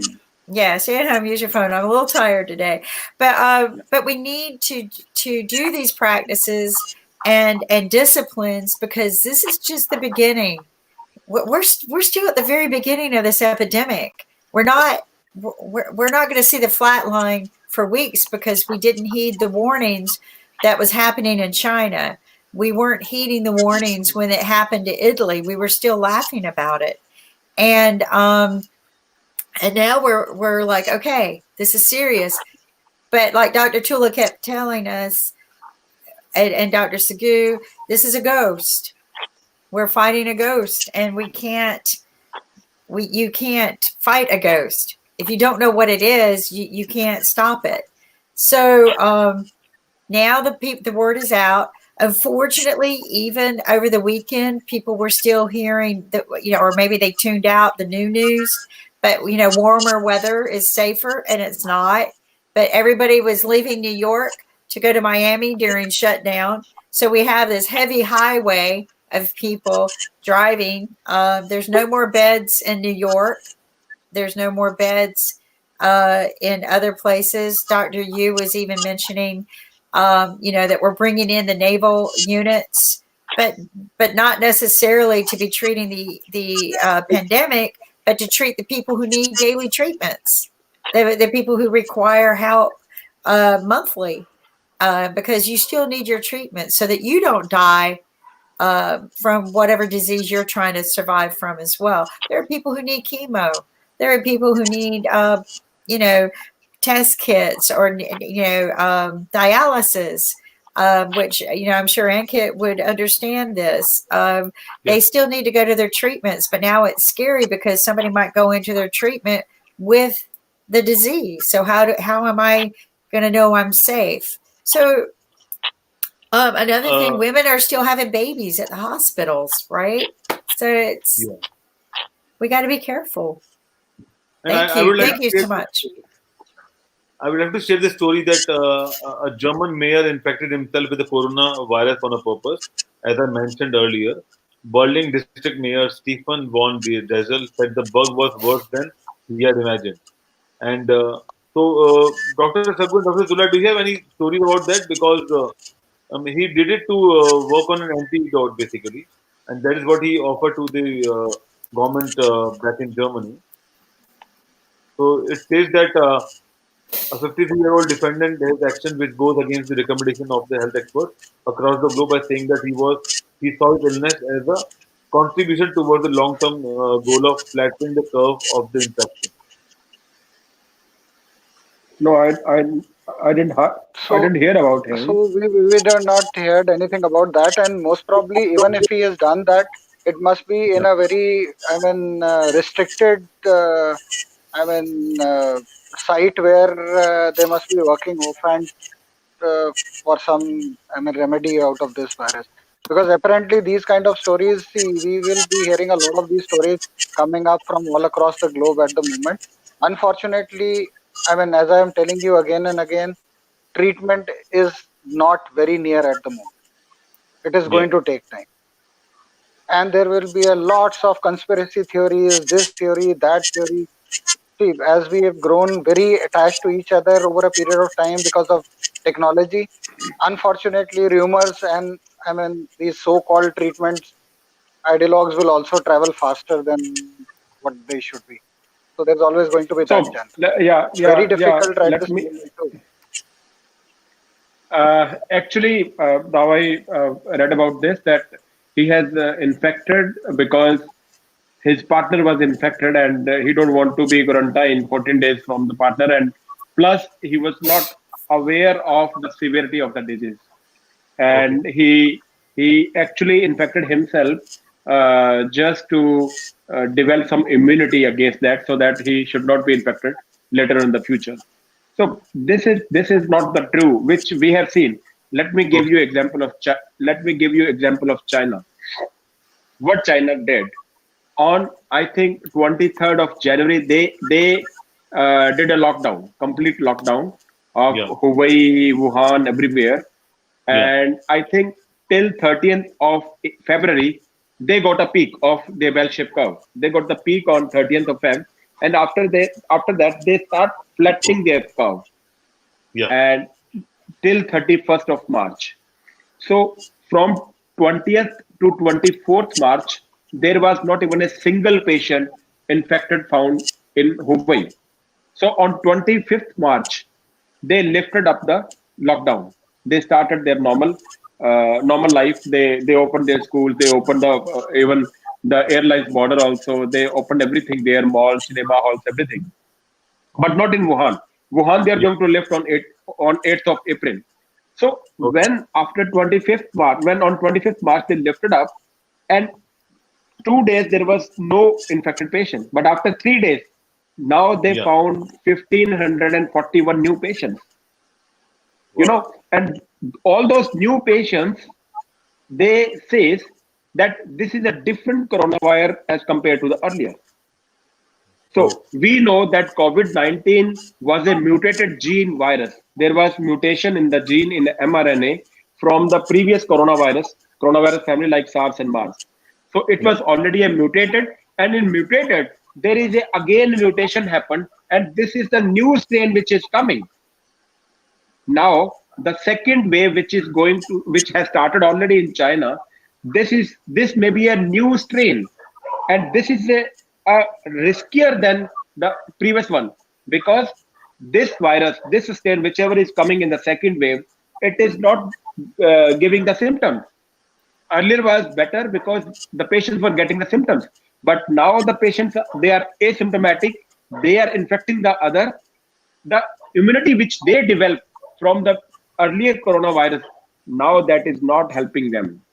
So the immunity which has developed against the strain 1, that was COVID-19 earlier, that immunity is not working in this against this new strain. So this is not true that if you infect yourself with the COVID-19, you will develop the immunity, and in future you will not be having the disease.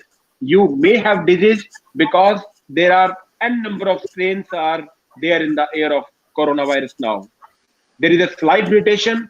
This is going to change the complete genomic structure. And immunity and the vaccines, both are the things, they are specific to the genome structure of the virus. If there is a change in the genome structure of the virus, your antibodies will not work against that. Your vaccine will not work against that. But sir, so are we prepared for the COVID-20? Or because I'm shocked to hear the story that the new disease extension cases are coming up in China, because I thought that these are the old cases, or maybe they were not reported, or they have still virus spreading across the. No, most of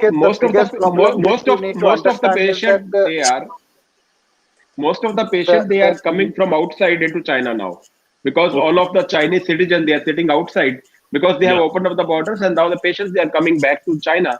But now the pattern of the disease is different from the pattern which was earlier. There was mean incubation period of 5 days, then incubation period for 14 days or 21 days, but that pattern is not there in these 1,541 patients. They got the 7 deaths because of this. Patients were completely asymptomatic, and there is a sudden death. And in Punjab, in Punjab, which we have seen last 2 deaths, the pattern was same. They were asymptomatic, they got admitted, and within 24 hours, they died. Yeah, they had sudden cardiac arrest. They had cardiac arrest. So this may be a different type of strain, a different type of the mutated genome structure of the virus. So it may be a different virus now, different strain of the same virus. So the same immunity will not work for this type of the strain. So, sir, but this is very alarming to me. So are this is alarming. So that is why I am not sure on 14th we are going to lift our lockdown. We should not lift the lockdown on 14th of April. It should be till May. That's what we were discussing with you, that the lockdown should carry for 90 days. It should not 90 be that. days. 90 days. Yes, 90 days. Full not lockdown. Less than that. Not 3 weeks, but 3 months. No airports, no airlines. We go to sleep for 90 days, just like Rip Van Winkle. We go to sleep for 90 days. And I would favor if we can restrict the airlines till further, maybe more than 90 days. True. We can open up the domestic things, but we should not be opening up the international borders.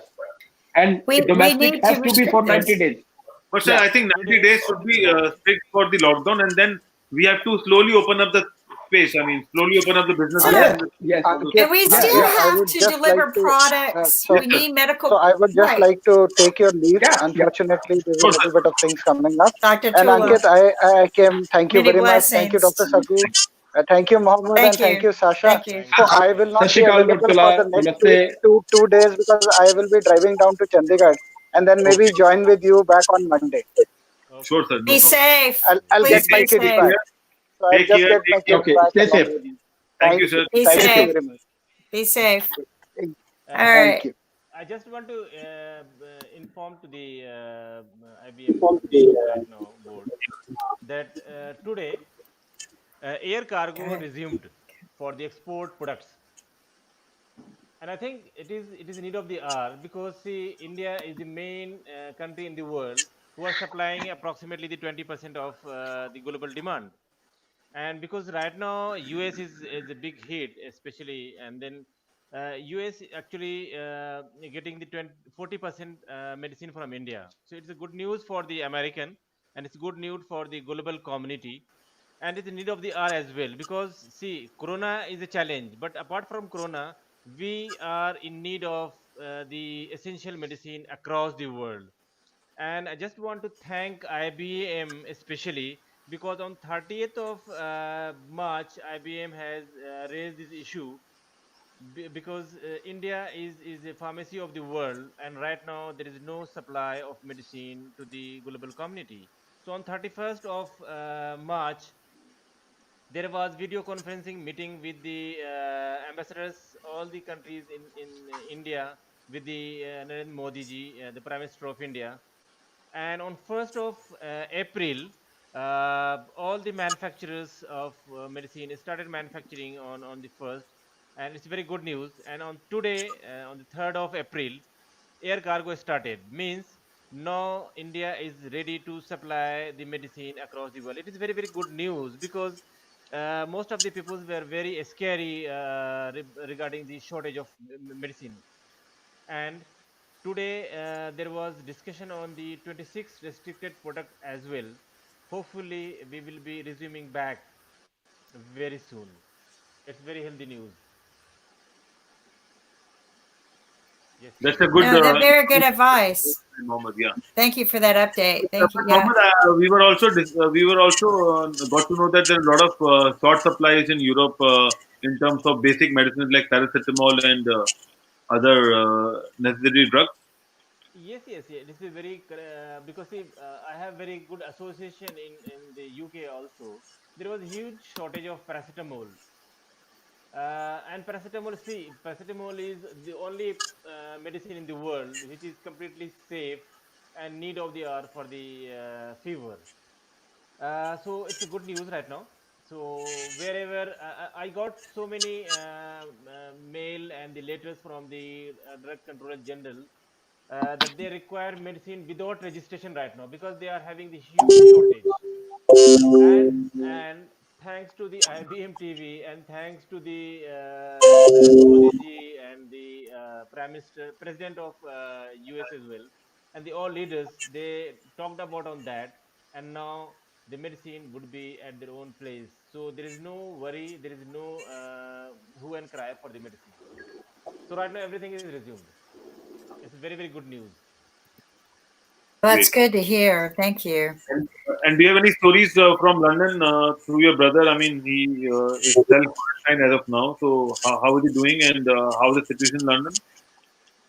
See, London is in extreme condition right now because yesterday there was 500 deaths. So Wow. London is going through in the peak of death actually right now. So we should pray for them. Actually. Yes. And Dr. Sattu, we were also, getting stories that the plasma is therapy which will help the patient to get immunity. How true is that? And because I have a couple of videos lined up for showing how the plasma works in the body. Yeah, actually, plasma containing the antibodies they are formed against the virus. That is true, but the problem is the same. If the strain is the same, if I have the same coronavirus which you have, my antibodies can be injected in you, and you can have a protection. But we don't know what type of strain is spreading now, whether it is the same COVID-19 or the different COVID. So if there is a different or strain, any mutation there, then total change of genome structure is there. When the genome structure is changed, then no antibody will work. I don't think these type of things would be working or not. Yes, some people in China, they have tried the stem cells also, and with the help of the stem cells, they could cure some patients, but they could cure only those patients who were they are in the initial phase. But we cannot say, because now the virus has been spread to all over the globe, and we cannot say whether the same strain is working in China, the same strain is there in US, same strain in India. So there can be some sort of mutation, and that mutation can completely change the genome. And if the genome is changed, then earlier antibodies cannot be working with the same pace. So I would like to show this video to you, and then to all our viewers, that how this works, and then you can explain much better, because viewers are not sure about the plasma thing. So here, how is plasma helping fight against COVID-19? In February, the China National Biotic Group said in a statement that they have successfully prepared special immune plasma products and used them in the clinical treatment of severely and critically ill coronavirus patients. Plasma treatment can be traced back more than a century, and it has also been used in the fight against SARS, H1N1 aka swine flu, H5N1 aka bird flu, and Ebola. During SARS, patients who were treated with plasma had more favorable prognosis and fewer side effects than those treated with antiviral drugs. So, how is plasma helping win this battle? First things first, if you aren't familiar with plasma, I don't blame you because it's an often forgotten part of blood. White blood cells, red blood cells, and the platelets are important to body function, but plasma is the fluid that carries the blood components throughout the body. Surprisingly, plasma itself isn't red. When the plasma is isolated from the blood, it's yellow. Okay, now we can start explaining how plasma works. When the organism gets infected, they produce a specific antibody through humoral immunity. And the plasma of a cured patient contains this kind of specific antibody that removes the pathogen. The convalescent plasma has something called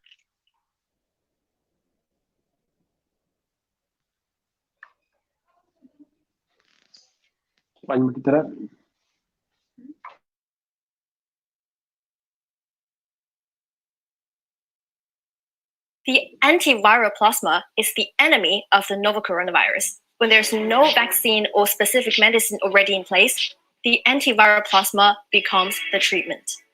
But the plasma treatment cannot be used as a monotherapy. It has to be combined with clinical manifestation while applying other antiviral and maintenance therapy at the same time. In late February, 91 among 197 patients who were treated with plasma and monitored for a 48-hour period showed significant improvement in their condition. So CNBG has been calling on recovered patients to donate their plasma to save others. Up until February 29th, 544 people have donated their blood after having recovered. But can anyone who has recently recovered from COVID-19 be a donor? Zhang Lingyu, the director of Wuhan Jintan Hospital, has said that recovered patients have to be between 18 to 55 years old and to have recovered for at least 14 days before they can donate their blood. If the person is in good health, the age range could be extended to 60 years old. Before the donation, he or she has to undergo screening tests to make sure the blood is free from the novel coronavirus, HIV, syphilis, hepatitis B and C.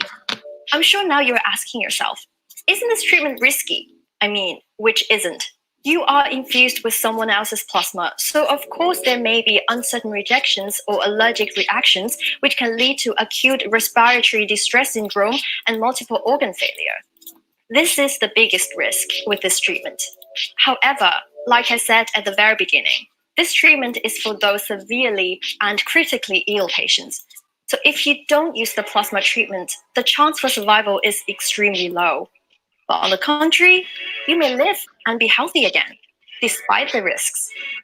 Again, plasma treatment is the best option when there is no specific medicine. That's it for today. If you want to watch the previous episodes on how to know if you are infected. So, what do you think, Dr. Thakur, about this? Ankit, this is the same thing which I told you. Okay. Actually, this is a hit and trial method. Okay. You know, if we are out of a capacity, now we don't have anything to do. Now we can hit and we can try for some treatment. What they did, they have I read two studies. One is 5-patient study. Other was a 10 patient study. So what they are doing, they are taking the blood around 850 ml from a patient who has recovered from the COVID-19. The patient who has recovered from the COVID-19, because if the patient has recovered from the COVID-19. So we think that there should be a sufficient number of the antibodies which has developed against that virus, right? So they take 850 ml of the blood, and then they extract the red blood cells and platelets, and those platelets and red blood cells they injected again to that same patient, to the donor. And the plasma, they extracted the plasma, and now that plasma is being transfused into the new patients, the patients who are very sick, whose possibility, I mean, the survival rate is very low for those patients. So only they selected those patients who are with the acute respiratory syndrome, who all those patients, they were on ventilator. And after transfusing that plasma, they have seen good results. They have seen symptomatic relief in those patients. But I told you earlier the same thing, that was happened only in one cluster in China. So it was during the phase 1, the first wave. So all those patients, maybe they were having the same type of the strain, same type of the virus. So if we take that plasma from the wave 1 patients and we try to treat the wave 2 patients, I don't think this will be possible, because the total genome structure is different now, and the same antibodies, they are not going to work on the new wave patients. But yes, this is principally based on antibodies. We are extracting the antibodies and we are injecting those antibodies to kill the viruses in the new patients. And sir, yes, please go ahead. Yeah. So we used to do this for all immune deficiency syndromes, autoimmune disorders. We used to do it where the antibodies were required. But there we know the enemy. We know the structure against which we are going to put the antibodies. Here we don't know the virus. Here exactly we don't know the virus. Even for the vaccine also, I think one Hyderabad lab is also going to produce the virus for vaccine purposes. So they are trying to extract or manufacture the same genomic structure of the virus, same COVID-19 genome structure. Now I think they already have manufactured that, and now they are going to make a vaccine, right? So putting a vaccine is a better technique than putting a plasma, because we are taking that virus and we are injecting that virus, and against that virus only you are going to develop your own antibodies inside your body. But these antibodies, they are made somewhere else, and now you are transporting those antibodies into the patients of another disease patient. So vaccine would be better. Yes, plasma would take some time. Let this genomic structure first stable. First, the genomic structure should be stabilized. We should at least know the virus, and then only we can talk about what type of plasma we can inject it. Sir, one of our viewers would like to ask that as you know that private labs in India, they have started the testing like Dr. Lal and other labs, and they have a capping of the test as well. So how should they approach the testing if they wanted to get the testing done, and how soon we are getting the reports available? So the My Lab kit is giving results in 2.5 hours, and I think another kit has come that will give you results within 1.5 hours. And now the rapid quick tests are also available. That was antibody based, which John was talking from Canada, I think, before Vancouver. So that kits are also being available now in India. So I think it will take some time. Even the My Lab kit has not come yet. So now the approach is the same. We have to approach the government authorized COVID centers, and according to the symptoms, they will see whether he or she require the test or not, and accordingly they will send their application for the test to the higher authorities, and accordingly they will do the testing. But now that no private lab is doing this test, you have to go through that government authorized COVID centers only. No, but sir, I'll tell you what happened. I spoke to someone in the Government of Health in India, and they said that a couple of private labs are allowed to do the testing, like Dr. Lal lab. And what happened? Even Dr. Lal, if Dr. Lal also. Yes. Please go. Please go. So if someone wants to go for the testing, basically, so they have to first of all call the lab and they have to take the appointment. And the person will visit the patient's home, and after reaching them about that, they need a separate room so that they can do the testing, and then they'll wear the required gears. and then they do the testing. And the reports all the test reports, including TBC and all, the reports will come in 2 days. That's what they are, mentioning on the lab. And after 2 days, you can proceed with the further treatment. But testing will be done only to those patients who have the prescription, basically. Because if you don't have a government prescription or no. But this would be a complicated thing. Still, it has not started in India. But you have to apply through the government authorized centers only. They will decide whom are going to go for the testing or whom are not. Because we don't have a sufficient kits right now. We don't have a kit for everybody. We cannot do the testing like the US people is doing. They have done it more than 20 lakhs patients. But now we have not done less than 20,000 patients only. So we don't have a sufficient kits.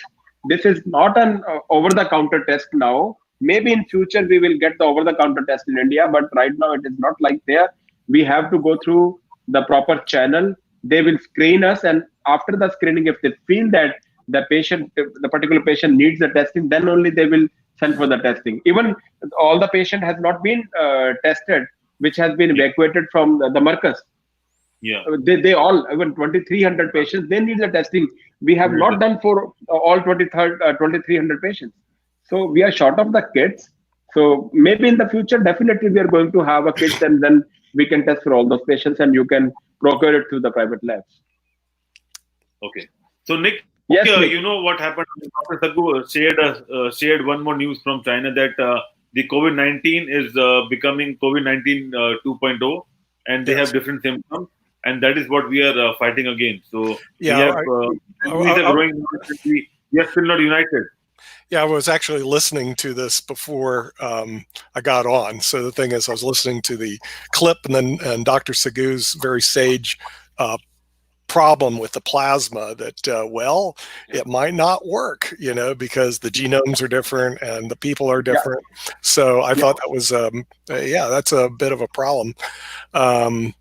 Theoretically, you should be able to inject antibodies from somebody who's actually been, COVID-19 cleared into one that is, and it should work. But that's more theory than practice. In practice, it may not work. It's just like, from what I understand, the ventilators, they go, we put people on ventilators right before they die. In other words, it's kind of like, well, it would be nice, but basically they're going down, and the ventilators are like your last gasp before somebody passes away. What they do here, from what I understand, they actually do they induce people into a coma, then they put them on a ventilator, and then they die. So the thing is, it's not a great progression. But without a lot of data, we don't know exactly the statistics of how many go on ventilators and how many die. But I guess if it's what they're doing is they're saying, well, if you get somebody who's seriously ill, what are you supposed to do? So they're trying to do something. And Nick, and Nick, even the Chinese people, they did it for the trial only. They did a 2 trials. One was for the 5 patients, another was for the 10 patients. So they did it for trial. It is not proved yet. Right. And if we are following the Chinese, if we are following the China, then it is a bit alarming for us that maybe the wave number 2 is also coming. Yeah. Well, the thing that I saw very promising, it just came out yesterday, the University of Pittsburgh developed what they believe is to be a vaccine. And it's going to go through clinical trials, but I have seen several companies, they say there's about 41 of them that have potential treatments and potential vaccines. I started reading them on IBM TV, and as people's eyes glazed over and the boredom set in, kind of stopped doing it. But seriously, let me tell you something. This could save your life. This could make you feel better, but we're going to go to sleep while you read. What Mohammed does is boring. No one wants to listen to it. That's the reason he's totally unemployable, because no one else wants to do his job. I've always thought about that. Okay, it's just like Dr. Sagoo. The reality is no one wants to do what you do and have to go through and read all this boring, dry material. Okay, so what happens is there's a lot of boring and dry material out there, which is actually very good. But I thought the one University of Pittsburgh did have some promise. They didn't name it like a lot of the other drugs are named. So right now it's kind of like, I was looking for the name. It was like a no-name drug. But they did the, they were doing research and development on SARS and MERS prior to this. In other words, they were already engaged in analytical research on viruses. So they've morphed over into this particular drug that's now going through clinical trials. And I believe what Fauci said, that the only solution is to actually get a vaccine. In other words, just like the smallpox. Okay, smallpox was big. I mean, it just wiped out a lot of people. Polio wiped out a lot of people. And until they got a vaccine, malaria, yeah, wiped out a lot of people. And by the way, it still does today, because there are a lot of people that don't have malaria vaccines, which is kind of odd. It's curable, but still the data I read was 1 million people a year die of malaria. Even though they shouldn't, because there's a vaccine available. But I think ultimately what we're going to see is the solution will be a vaccine. And my belief is the vaccine that works is already there. It just hasn't gone through clinical trials. And as you guys know, even it goes through clinical trials, there's a certain percentage of mortality. There's a certain percentage of adverse effects. There's potential long-term effects you can't study for at this point in time. The dosage amount is unknown at this point in time. So the thing is, the real problem is, it's almost like, I'm not gonna, it's almost like Kim's voodoo doll science. You're gonna be pulling it out. Hey, wait a minute. There you go. She's great. Right. Well, basically, you're. This is the only way to kill Corona. We're gonna stab this doll to death. Yeah. So the thing is, it's not going to be pretty when it first comes out. So I do think that we really have to look to that as a long-term solution. And my other belief is to make people COVID-19 certified. If you pass tests and you're COVID-19 certified, you can go ahead and meet somebody who also has passed a test who's COVID-19 certified. But even doing that, testing people, you have to have the test available, and people have to take the test, then they have to be retested. But it's a way that you could really bring the economies back prior to the vaccine coming. Other than that, I don't know if there's any real solutions. Yes, Dr. Sagu.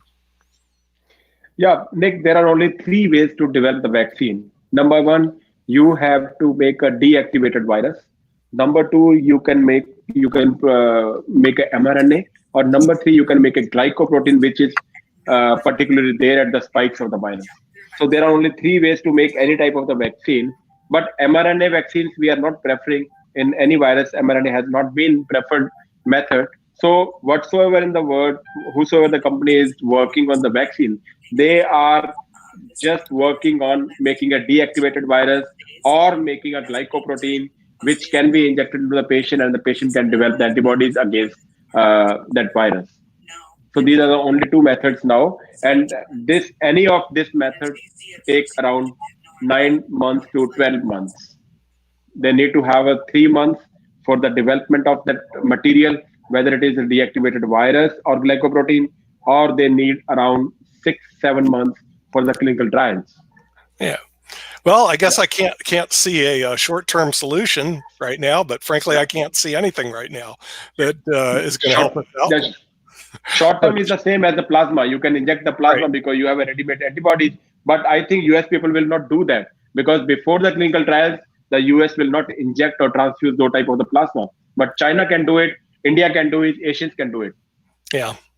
Well, it's when you talk about the vaccines, and you also mentioned that there are the COVID-19 2.0 is also there. So are those vaccines good enough for those symptoms as well, or do we have to have? No. If the genomic structure has been changed, then you have to develop the same genomic structure again. So vaccine against the COVID-19 will not be sufficient for COVID-20. So if the strain has changed, then you have to change the whole vaccine. Okay, so you're talking about mutation. Big story coming up. So that means we have to keep on working on the COVID family, basically, till the time we make it. Yes, maybe the vaccine against the glycoprotein of the receptor, spike receptor, spike of the corona can work for the wave 2 also. There are several ways. If we make against the glycoprotein, that may work for the wave 2. But if we have made deactivated virus, or we have developed the genomic structure from the wave 1, and we have made the vaccine, that vaccine cannot work against the wave 2. If we have made through the glycoprotein, that may work. But sir, I think the world looks a little dark now, because after reading or listening from you that the COVID-20 is also on the shore. So it's a difficult world as of now. I mean, we are still not united, and we are not taking the right thing and the right way forward. Yeah. So I want to share something. We're getting videos from nurses, and God love them. They are our front line. We heard this from our doctors all day today, that it's the nurses that are taking the beating. So I just want the world to hear from a nurse right now, if you don't mind, kind of share with you a story. I have another one where the nurse cries through the whole thing. You can't hear her. Okay. Can you zoom it, Kim? I'm going to try to. Can you hear it? No, we can't hear it. Kim, Okay, I'll fix that. Yeah, Kim, I will take your leave now. Okay, thank you so much. Thank you, Dr. Sagoo. Yeah, namaste, Sat Shri Akal. Dr. Sagoo, many thanks. All right, we'll see you. Love you. Online handshake. All right. We love you, Okay, Dr. Nick. Sagoo. Okay, We'll see you, Kim. Dr. Okay, Nick. Thank you. Bye. Thank you. So Ankit, let's Mohammed. take a look at a nurse. Mohammed, are they leaving? Dr. Sagoo is leaving. We're looking for Okay, so hold on. Let's watch this nurse story, because I think she's very true on we need to stay home and not infect the doctors as well. But what she's saying about the scale of the patients is pretty phenomenal. Hold on just a second. If I can get this to share with the audio, this will be good. Let's see. If I can't, then we'll continue. So in the meantime, Nick, what's the news you have? I mean, any news about the market? Anything good? Anything positive? Yeah, good question. I haven't checked the market. Did Trump call you for some advices? Just a minute. That's a good. By the way, good question. Wait, let's see if the video's. Can we hear the audio? It's not going to play the audio. Ankit, I'll send it to you. Maybe you can get it. I'm having interesting difficulties, but go ahead and answer that question. All right, yeah, I'll answer. Dow down 415 points, but remember the thing is, our prediction is that the Dow will plummet to 15,000, maybe 12,000 by the end of May, between now and the end of May, because the thing is, the unemployment numbers that come out, remember the data lags, the unemployment numbers that we're seeing are not accurate. They're lagging, and the double digit, they believe, according to the Federal Reserve in Dallas, they believe that the real true unemployment is in the high double digits right now, which is like 18%. It just hasn't reflected because it takes a while for data to pick up. But as time goes by, it may jump as high as, according to one commentator, 32 to 37%. Well, that's going to send the markets just spiraling when that happens, and I don't see anything that can stop it. In other words, there's nothing out there right now that's going to stop that. There's nothing that's going to stop the bad news you're going to get on the gross domestic product that exists in the United States, but frankly, it's going to be worldwide since they shut down India, and apparently they shut down Russia, and they shut down Australia. I mean, they shut down the world economy. So the gross domestic products are just going to go completely down. Well, that's going to drag the whole market, because, as we well know, the stock market is international today. In other words, if you own IBM stock, well, they have more IBM people working at IBM in India than they do in the United States. It's worldwide, but a lot of the companies today are multinational companies. Royal Dutch Shell, over here we see Shell, but it's basically out of the Netherlands. It's worldwide. So, and we saw what happened with Wuhan, China. Something in Wuhan, China affects our economy over here. You know, can a little virus, halfway across the world in the middle of China affect 7.8 billion people? Well, the answer is yes, it can. And that means our world is more connected than we ever have been, connected through viruses. We keep saying join, but not this way. We don't want to join this way. Yeah, well, the thing is, it's also the biggest terrorist out there is a little molecule. The thing is, they'll kill more than anything. It's a virus that can mutate, and the mutations are going to be continually with us. And that's the reason we do need a SWAT team, but not to go after terrorists, but actually go after these crazy little parasite viruses. Well, Nick, there are epidemic teams out there. If you watch the movie 93 Days, yeah, but remember, we have teams. It's not a fake movie. It's not a science fiction movie. I know, but It's real. remember in 2018 we disbanded our SWAT team on pandemics, which was not. Yeah, well, we'll disband whoever did that. Let's watch. I think I finally got this figured out. Wynn was kind enough to text me. He watches our show every day. So let's see if I can share this now, if you hold on.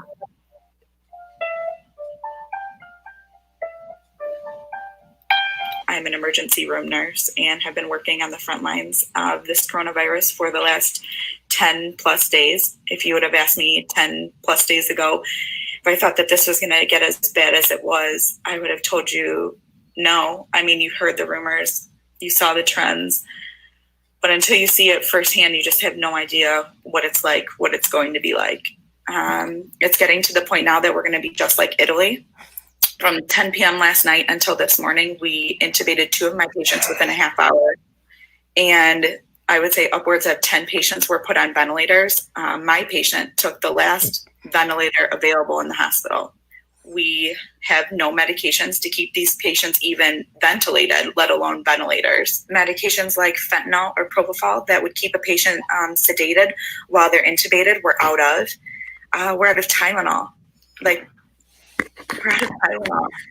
And that's not even going back to the fact that we don't have any ventilators to put these patients on. So we're going to start making life or death decisions as to people's care. So you're going to come in and you're going to get tagged whether you deem necessary to even get intubated, or are you being sent home to die? This is truly scary and nobody is taking it seriously. I want to jump through my phone and strangle people that are on the beach or out with their friends still. That's the problem, right? And I am being super transparent. I was one of those people that wasn't taking it seriously, but I'm here to tell you that you need to. We are literally making life and death decisions for people. And if I'm being super honest, I didn't choose nursing or the healthcare field to not help people. And that's exactly what the choices are that they're giving us. They're giving us no choice but to help only the people that they think that can survive. Normally, if a patient was to pass away, it would be because we tried everything that we could. We did everything we could. We had all the resources and all the people that we needed to help save this patient's life, and it was just their time. And we aren't giving the patient the time to choose whether it's their time or not. We're choosing for them. And I never wanted to go into a career where I wasn't able to save everyone. And that's the option that society and the government and everyone is giving us, because that's it. That's all we have. And I'm telling you right now, please heed my advice and stay home. If you have any extra resources, consider donating them into my coworkers and all the people in the healthcare field, environmental services, our police officers, and hi Molly, yeah, to our police officers. And all right, guys, there you go. Oh, that sounds like a big problem. What city did that come out of? I'll find out. It was sent to me today. Wynn finds these for me. He is great. Yeah. But and then I had Cassandra, a very dear, sweet, lovely girl, watching us right now. Hello, Cassandra. I miss you very much. I hope you're doing well. The hospital. Here's my story. We got another story. Yeah, but you know what, guys? These are our front ends. They don't have enough Tylenol. Not enough Tylenol. That's hard to believe. Mohammed, help us out here. How can we? Come on, Nick. We got to fix this. Hey, don't they manufacture Tylenol in India? No, they don't have enough fentanyl, and that stuff was being sold on the streets 2 weeks ago. I know. Yeah. 2 weeks ago, they were. People have done a lot of stockists. That's what happened in India as well. I mean, people have stocked a lot of medicines. And that's why we have a scarcity. What do you think, Mohammed? I just want to inform you to everybody across the world. See, there are the good people out here and the bad people as well. They are the stock keeper right now. In India, when I'm talking about in India, there is no shortage of personal protection kit. But in the government hospital, there is a huge shortage. And that's why doctors are not ready to go for the serving. to the humanity and to taking care of the patients. But on the other hand, the distributors and the those who are black marketers, they are having the stock. So I just want to convey the message to all the distributors across the world and the government authority as well for the every country. Please, please, please try to catch them up very fast, because we have to save life of the human being. Because the product, the medicine like Tanolol is very, very need of the hour. So government can do that. Government can do that. We are here to convey all the information to Indian government, whatever, whosoever is having. Today itself, I talked about this, so many distributors. They are having good amount of product, PPE kit, personal protection kit. And I can inform to the government right now who those distributors are. I am having the mobile number and email ID and everything. So it's time to join hands together to help the government so that doctors can save the life. It's need of the hour. And today is good news. Global people, don't worry, don't be panic. Today, India resumed the air cargo, and hopefully we started exporting the goods across the world, and hopefully we'll reach to the world pharmacy in a day or two. So, and we'll keep on exporting the goods. What about those ventilators you guys have invented in India? Is there ways that we can start distributing those, or distributing the manufacturership, so that if I have a manufacturing facility here in the U.S. and we share the blueprints, is there something that we can do?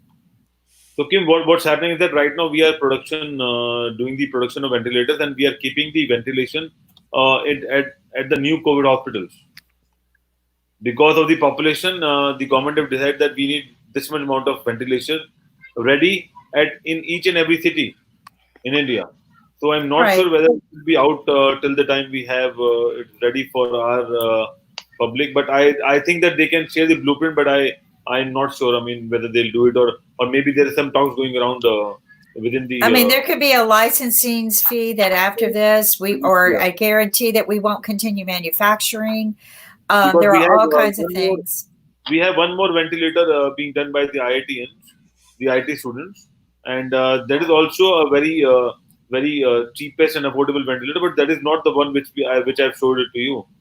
So it's a different one, but that is also very cheap. And I think we are looking for people or manufacturing plants to come up and try to help and build up those ventilation in number of pieces every day, so that we can supply to the world. Or maybe we can share the blueprint, but we need to see how it goes. Well, and here's the thing: we had a stockpile apparently, and they never got distributed, and we discovered that majority of them were not working. At least that's the word on the street that I received. So it's kind of concerning to me that we had all of these stockpiled as a backup plan. Apparently, nobody ever powered them up. They sat on a shelf for however many years, and we are unable to use them. So I have no idea where they came from. Again, like the doctors have been talking today, eventually we're going to have to make somebody accountable for some of these things and some of these decisions. But right now we have to fix the problem. Nick, you got any ideas? Yeah, the Dow's down 521 points. It's continuing its way down. You guys keep talking. You took off your hat. Come on, you got your brother in another country. You got to wear your hat, Nick. The real problem is, see, Mohammed's smart. He's got those little earphones and stuff, so he can wear his hat no problem. Oh, you can't wear it with these. Yeah, see, the real problem is the hat goes on here, and it's real problematic. Real cute. The earphones are pretty big. Howdy doody. But in any event, the thing is the real problem is the manufacturing here and the distribution, and of course, like what you said, that they found a bunch of them, but they're old, and frankly, we just got caught flat-footed in this whole thing because we disbanded our pandemic team. So all of a sudden, when this thing hits, we basically don't know what to do, and that's the reason we see everything going like this straight up when it comes to deaths and people who are infecting it, and this straight down when it comes to the economy. But then we artificially brought back the economy by saying, hey, we're going to print 2.2 trillion. But so why can't we bring back the pandemic team? Where are they? Yeah, good these are experts. Can we not rehire them and bring them back in? Is it egos? What is it? It's because we have politicians who are making our medical decisions, but they're starting to move over toward medical doctors here. So as you defer to experts, you're better off in terms of where you are and where you're going on this. But in the meantime, even the manufacturing sector hasn't really gone into full gear in terms of producing. Nobody. Producing the necessary ventilators, the necessary masks, the necessary medicines, the basic treatments. And so the thing is, this is going to go on for several months here. In other words, so we just. I think we're looking at toward the end of see, I predicted 250 a couple weeks ago, Kim, but I thought it was going to be next week, not this week. It's going to hit this week. We'll be over. Oh, yeah. Well, that's what I was saying the other day, because we're still 10 days behind. So do the math. You're 300,000. I have a new prediction. 1 million people in the United States. But my prediction, 1 million, is actually toward mid-May, but it could happen as early as the end of this month. And 1 million is a lot. It's a lot. But the thing is, I think we're already there. Because we're not testing everybody. I think we're already there. But now you think about it. What is the amount of ventilators you need on 1 million people? But no one does the math on this. Like I said, we don't have a SWAT team for this. But if you did the math on that, you're looking at probably 300,000, and we're not even close to that. So we really need to get our rear in gear and start producing more ventilators and more Tylenol, test kits. I did some research on ventilators. So what happened is that maximum a country have ventilators is 5% of the population. A lot of countries have less than that. So maybe 1% to 2% of the complete population. Now in pandemic situation, everyone is short of ventilation. Yeah. Every country, be it China, be it someone else. Yeah. Yeah, and the thing is, a death rate I'm looking at is close to 40,000 by the end of the month, maybe by mid-May. Not whatever we have right now, it's like 5. I'm looking at 40. The thing is, of course, Fossey said probably 100 to 250,000, and he's probably pretty close to right. But realize this does affect the elderly, people over age 60 with pre-existing conditions. They're hitting in the 90 percentiles of the deaths actually occur in that demographic group. So those are the people that are going to really be heavily affected by this. And that's the reason Italy took such a big slam, is that they have the second largest elderly population. And again, I do have a prediction in Florida. Right now, New York and New Jersey have the highest amount of people that are infected. But I believe at the end of this, you're going to see the most deaths will take in the great state of Florida. There will be more people die. Reason, a lot of people in New York and New Jersey are actually moving down to Florida to get away from the virus. Yeah, Highway 96 is packed. Yeah, right. It's congested right now. Yeah. From New York, Canada, all the way down to. Okay, but again, it's just a demographic thing. Florida is the third largest state in the United States. Actually, it's a bigger population than New York, and it's behind Texas and California. But it's the most elderly population in the continental United States. And so what happens is that because they have a higher mortality, and they're going to be infected because this grows like wildfire with people moving down there, you're going to see the death rates skyrocket in the great state of Florida. Now, you heard this prediction first. Just wait 30 days from now. Okay, this is a prediction that if you go back, see, the good thing, Kim, is you inventory all these shows that we're doing. So flashback. You we'll do flashback. You can go forward 30 days, and you're going to see, I can't believe it. All these people in Florida are dying. Duh, And well, that's just the way it is. It could be a flip thing too, because when I go down to Florida, one of the reasons I like being down there is their healthy lifestyles. They eat healthier. I eat healthier when I'm down there. I actually feel like my immune system is up. I drink things called B4, which is a high impact of beets, which open up your arteries. So they have a much healthier lifestyle. So we could be wrong in some aspects. Maybe if a lot of these older people who don't have a lot of underlying diseases, they have a high immune system, like some of the people we have seen where, the lady was 103 and kicked its butt in 3 days.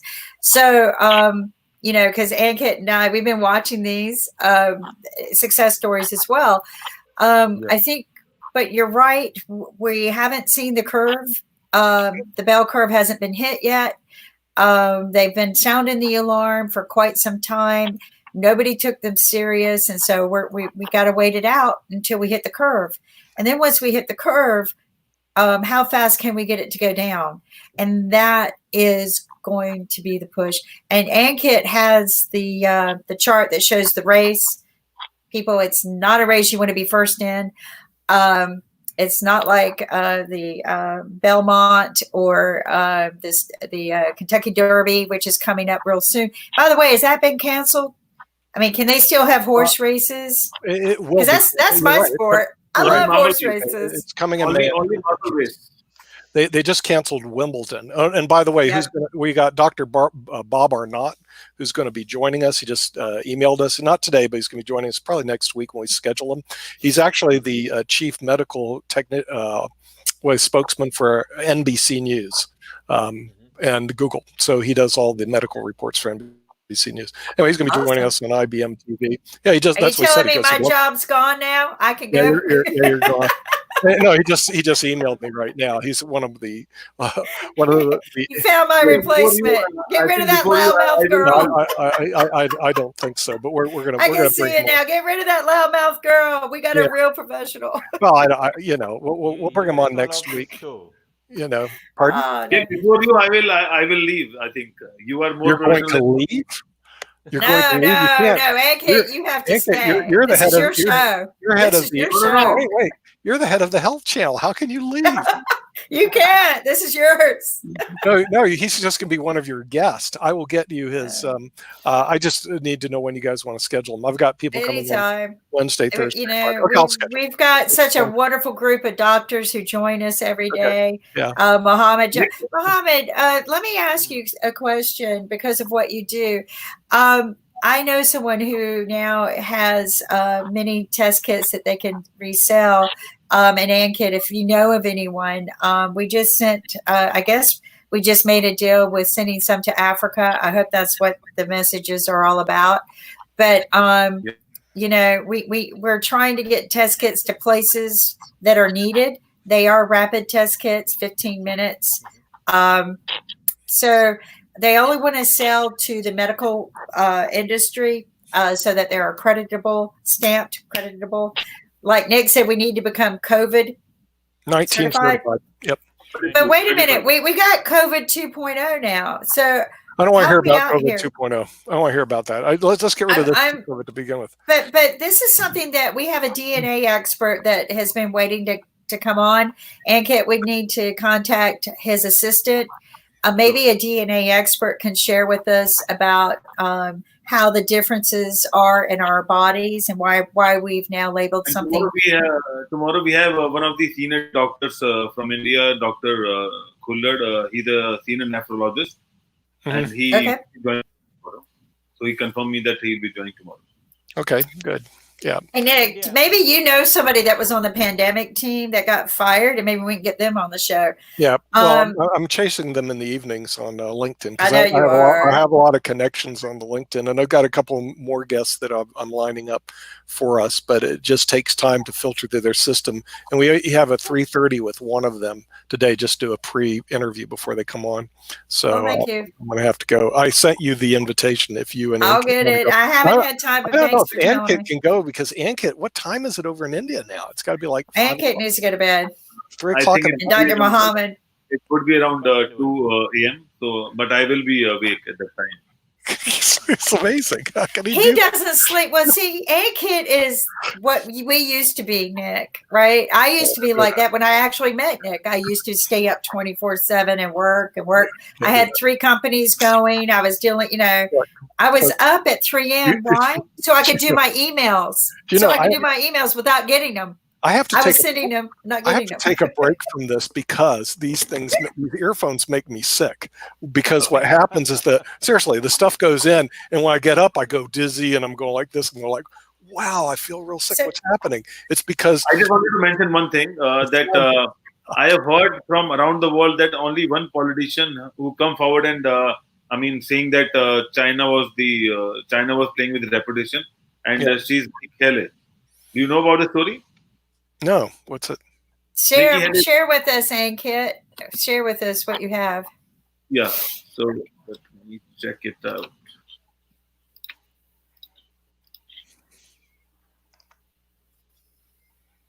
Nikki Haley?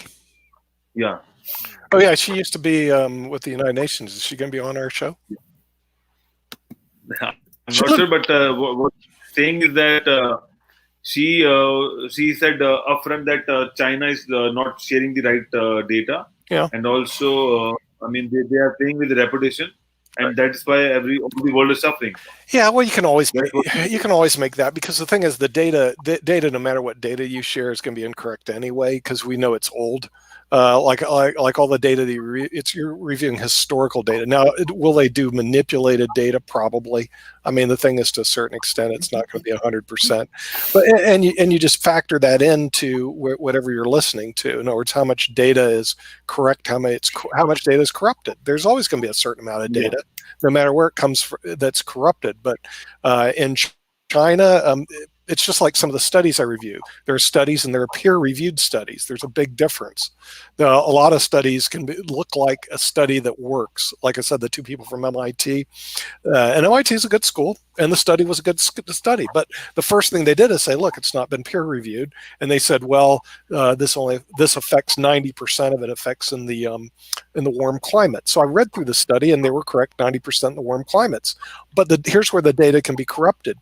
The reason why it happened is the other climates were in Africa that weren't being affected may not be tested. So you're reading data, the data has not been corrupted, the data has not been peer reviewed.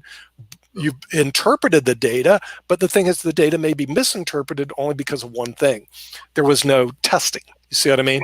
So whenever you read data, you have to read it with, you have to read it very carefully. In other words, so when you're reading data from China, you've got to read it very carefully. What's it actually saying to you? Is it actually accurate? Has it been skewed? Because all this, and is it current? I mean, there's a lot of stuff when it comes to data and data manipulation that could take place. Some data that I got, but it could be wrong too. They said 40 million people, are infected in Wuhan. Or in China right now, 40 million. But that may be incorrect also, And we don't know, because again, we're fighting a ghost. A lot of people won't know until they have symptoms. Yeah, we're not able to do a rapid test. So it's 10 days after they get the symptoms, they're tested. So you're almost looking at a 24-day span that somebody had the opportunity to infect a lot of other people because they were not practicing social distancing. And it's definitely a shame, because we have had a lot of practice with these stupid things. Right. These stupid things taught us social distancing a long time ago. Yeah. And we need to just be calm and let this ride this wave. Ride this wave. I would like Nick to take care that we are hearing that Russia come forward and helping United States with different modes. Is it true? Who? Russia. Yes, 2 days back, United States has given some order of ventilator to the Russia. Right. To Russia. Yeah. Yes. Yeah. Well, we're trying. We have so much pandering. Be very, very careful, because everything's about the election coming up. And the right will say the president's doing this, we're doing this with Russia, and the left is going to say we're doing this with China, and because we did this with China, that's why they gave us the disease. And so we've got this going. We have to be. You have to do a lot of fact checking also, because some fact check, but not just fact checking on some. Let me tell you something. Even Fox, the other day I was watching something that somebody posted on Fox News. Fox News is supposedly world renowned and trustworthy, but even they were reporting some serious pandering as far as what I called and personally spoke with someone in that area. And so we just, right now I am trying to tune out because I got caught up in that. I was watching all of these posts of the president said this and they're doing, and I said, wait a minute, whoa, this is where you get in trouble. So I'm now calling people and trying to talk to them personally, make sure we've got the accurateness of what we're doing. I just received a phone call from my physicians. They're all doing telepath healthcare. They called and asked me, do I understand how to dial in on my day of appointment? Of course, my appointment is treatment, so I don't know how we're going to do this via telepath. We'll figure this out. We haven't quite figured out how to give my treatments that way. I already have the solution. As I said, you should be CoVid19 certified, COVID-19 certified clear, and the doctor COVID-19 certified clear. Then you should be able to get together. But right? but that didn't clear all the 50 people sitting in the waiting room. It's just they need to do that. Is what yes. I'm saying. In other words, I know. I agree. I agree. Nobody sees a doctor till the COVID-19 cleared. Exactly. I agree. This is I call it the South Korean solution, but they're more technologically advanced than we are apparently, because they also track you through the cell phones, and somehow they're able to track every place that you've gone, every person that you've seen, and if you see somebody who isn't, then it's like a little video game. Oh, you found somebody that was also. Now we're going to have to retest you. But I said this 2 weeks ago. We can use our cell phones to trace back, because I built the technology to do that. I know you did. One of my inventions will trace a person all the way back, and you can compare the cell phone traffic, who got close to each other. And you can build an easy algorithm to generate an alert to these people and say, on this date, you were in this vicinity. We noticed your cell phone was near this cell phone. You might have come in contact. Right. Please go get tested, or please lock down. But we won't do that in America, because I already talked to our authorities about this, physically spoke with them. And they, you know what they told me? What? That's a violation of people's privacy. I'm not asking to look and see who went to the bathroom when or anything like that. I'm saying generate alerts only. Okay. Just generate alerts only. All right. So, see, the thing is, I had the solution. Also. Violation of people's rights. Okay. Notice they're giving everybody $1,200. Okay. See, $1,200 if you pass the COVID-19 test. In other words, they should have conditions on it. Yeah, then you get your $1,200. So now you're not invading anybody's privacy. So the thing is, and the ones that don't do it, you make them non-COVID-19 certified. I mean, there are ways you can get around the privacy rule, and also that's that person's opinion. Okay, the privacy rules here in the United States, as we well know, are subject to interpretation by various different courts. So it's again, politicians' interpretation of what they believe the privacy rules would be. There's no definitive answer on that, but welcome to the good old USA. In other words, we'll stumble over ourselves to not find a solution for something. So I totally object, Your Honor, and like to strike that for the record. Totally object. Basically, a quick question: when everyone is getting those $1,200 on your account, so that means people have to accept. People can say no, and then that money will also go in the pool. Mm-hmm. Is that happens? Well, it just nobody says no. Nobody. Come on. And Kit, they're giving us money to do nothing. I'm good at that. In India, you're not going to get it. You're not in that percentile. You're not getting it. No. I'm going to get that and more. And I'll tell you why I'm going to get more. Okay. The thing is, one of my corporations, that's the reason I had to leave, is doing all that loan applications that we keep our employees on and all this other stuff. Frankly, it's a lot of paperwork. So I'm not going to do it. We assigned to one of our employees who are going to do it. But frankly, here's the problem. And Harmon was on earlier today, if you were there. Okay, that's a lot of paperwork. It's confusing. It's crazy. And the thing is, you really need somebody who will work through that. Frankly, you could have your whole business plan in the United States designed on how to apply for the paperwork to get your loan that's forgiven. In other words, the government will give you, if you're an individual, you get $1,200. But if you're a business, you get more. through a loan that can be forgiven. And if you're a big business, you get even more. Remember, this is the 2.2 trillion giveaway. Can you imagine it like that? Can you imagine this, Ankit, if we had a new television show, the 2.2 trillion giveaway? Hello, welcome. How to become a millionaire. Yeah, out of thin air, right? Well, they already said they're going to print it and send it out, you know? So the thing is, we have here the new $2.2 trillion giveaway. So everybody's hands are going to be out.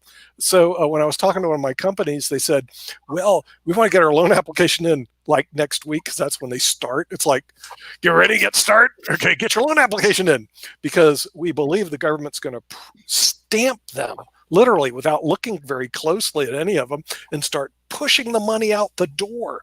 And that's what's going to happen. But how much money are we going to push out the door? $2.2 trillion is going to go out the door here, Ankit. And that's the realities of the United States. But here's the problem. That will not solve the coronavirus. Okay, you can print as coronavirus doesn't give a rat's rear how much money you print. It doesn't give a rat's rear how wealthy you are or how famous you are. Look at Prince Charles. I got the coronavirus, but he didn't die. But he says he's okay now because he didn't have a pre-existing condition. Anybody who gets this who has a pre-existing condition is basically almost a death sentence. In other words, and that's where the real problem takes place. And coronavirus doesn't care what country you're from. You know, these little molecules, we don't care what country you're from, we don't care what religion you're from, but if we get on top of you, we're going to eat your lungs alive and kill you. Okay. and that's I'll tell you, only nine countries in the world, they don't have any cases. Yes. All of them have the cases. Yeah, and they're on the hot continent of Africa, which most of them are in Africa. Yeah, but it leads to two things. A, the heat does make a difference. A, the heat makes a difference. B, they don't have the testing. We don't know which. You see what I mean? I would love to go to Uganda. They don't travel to those countries as well. No one travels to those countries. That's why they don't have those cases. Yeah, but I would. A lot of those countries haven't tested. Have we talked to Mexico lately? We need to get your friend from Mexico back on here because I think it was a lot of hoopla. Again, Dr. Yoo has shared with us 100 times over. It is your immunity system. I think your immunity system gets built up in the warmer environments. Somebody claimed they have no viruses in the Antarctic. It's freezing there, but they have no viruses there. But I was always told by my doctor, but I agree. I think we gotta learn that truth. I want to learn about that a little bit more. I'm told by my friends in Africa that the reason why there's no stats is they have no means to track this. They have no means to test. And this is what he told me. It's every man for himself right now. What? Who said that? One of my friends in Africa texted me that it's every man for himself. You mean for the coronavirus deal? Yep. You mean they don't have the means to control it. I just spoke with a friend of mine here in North Carolina. She's going to be buying thousands of test kits for Africa. Really? I mean, that, to me, that would be very. I mean, for me, an interesting study would go to. Ask her to buy me one. Go to Rwanda. Go to Rwanda. Go to Uganda or Zambia, and actually test a bunch of people to see if they have it or if they don't. If they don't, it would lead more toward the theory that the warmer climates, the coronavirus doesn't survive as well. One theory that we said is the viruses, if you breathe out and it's humid, the moisture carries the virus down very quickly, and that's the reason why it goes down. The other reason is the virus becomes more unstable in warmer climates, and if that's true, then we will see a reversal around June, July, or August in the northern hemispheres of the coronavirus trend. And then, of course, now why did it reverse? Was it because of the quarantine, or is it because of the weather, or is it a combination of both? You see what I mean? And then what if it's the sun? What if it's a vampire virus? It's just the sun. That's basically what happens. In other words, it burns to death because of the heat.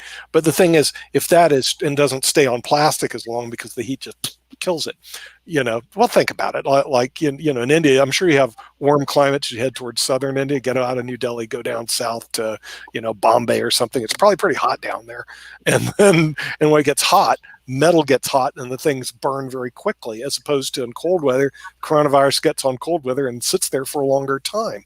So this may all take place in the fourth quarter. But again, even if that does subside, which I would believe that's actually going to happen in June, July, and August, it will increase at a decreasing rate. It may even decrease in August, July, and August. But here's the problem. What are we going to do when we hit the fall next year without a vaccine? News. Singapore shut down. Yeah, but that's not surprising. Just a 1 month, that's not going to be enough. This is what I tell people. It's a 90-day series. They're shutting down basically. So this is the second round basically. You know that Mr. Rastogi was on the show and he said that everything is normal and we are trying to take all the precautions from Singapore. Yeah. And now they are again shutting down for a month. So that means, can we get him back on? Can we get him back on? I'll talk to him. I'll talk so to let's him. try to get him this weekend, because he was very calm about everything, but what I liked about him was his realism. Kim, we're going to learn all these disciplines, but once this is over, we'll forget them, right? I mean, I couldn't have heard more realistic sound, because my thing is we need to learn these disciplines and keep them because we need to prepare for worse. But and Nick and I are going to have to go here in a minute. Right. So we need to wrap up with our ambassador. Yes. Yeah. And let her give us some good.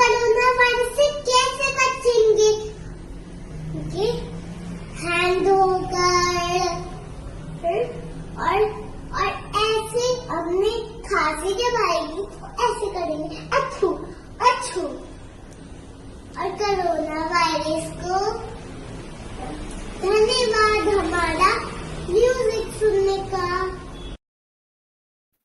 There you have Very it. good. Our Right. future. Looks Nick, your like- granddaughters need to make one in English. Oh, we'll work on it. It's, Right. And many blessings. Yes. And maybe we be joined together for a healthier tomorrow. Many blessings. Grazie. All right. Say goodbye. Medicine we have right now. So we have to take this medicine and stay at home and stay calm. And we'll see you tomorrow.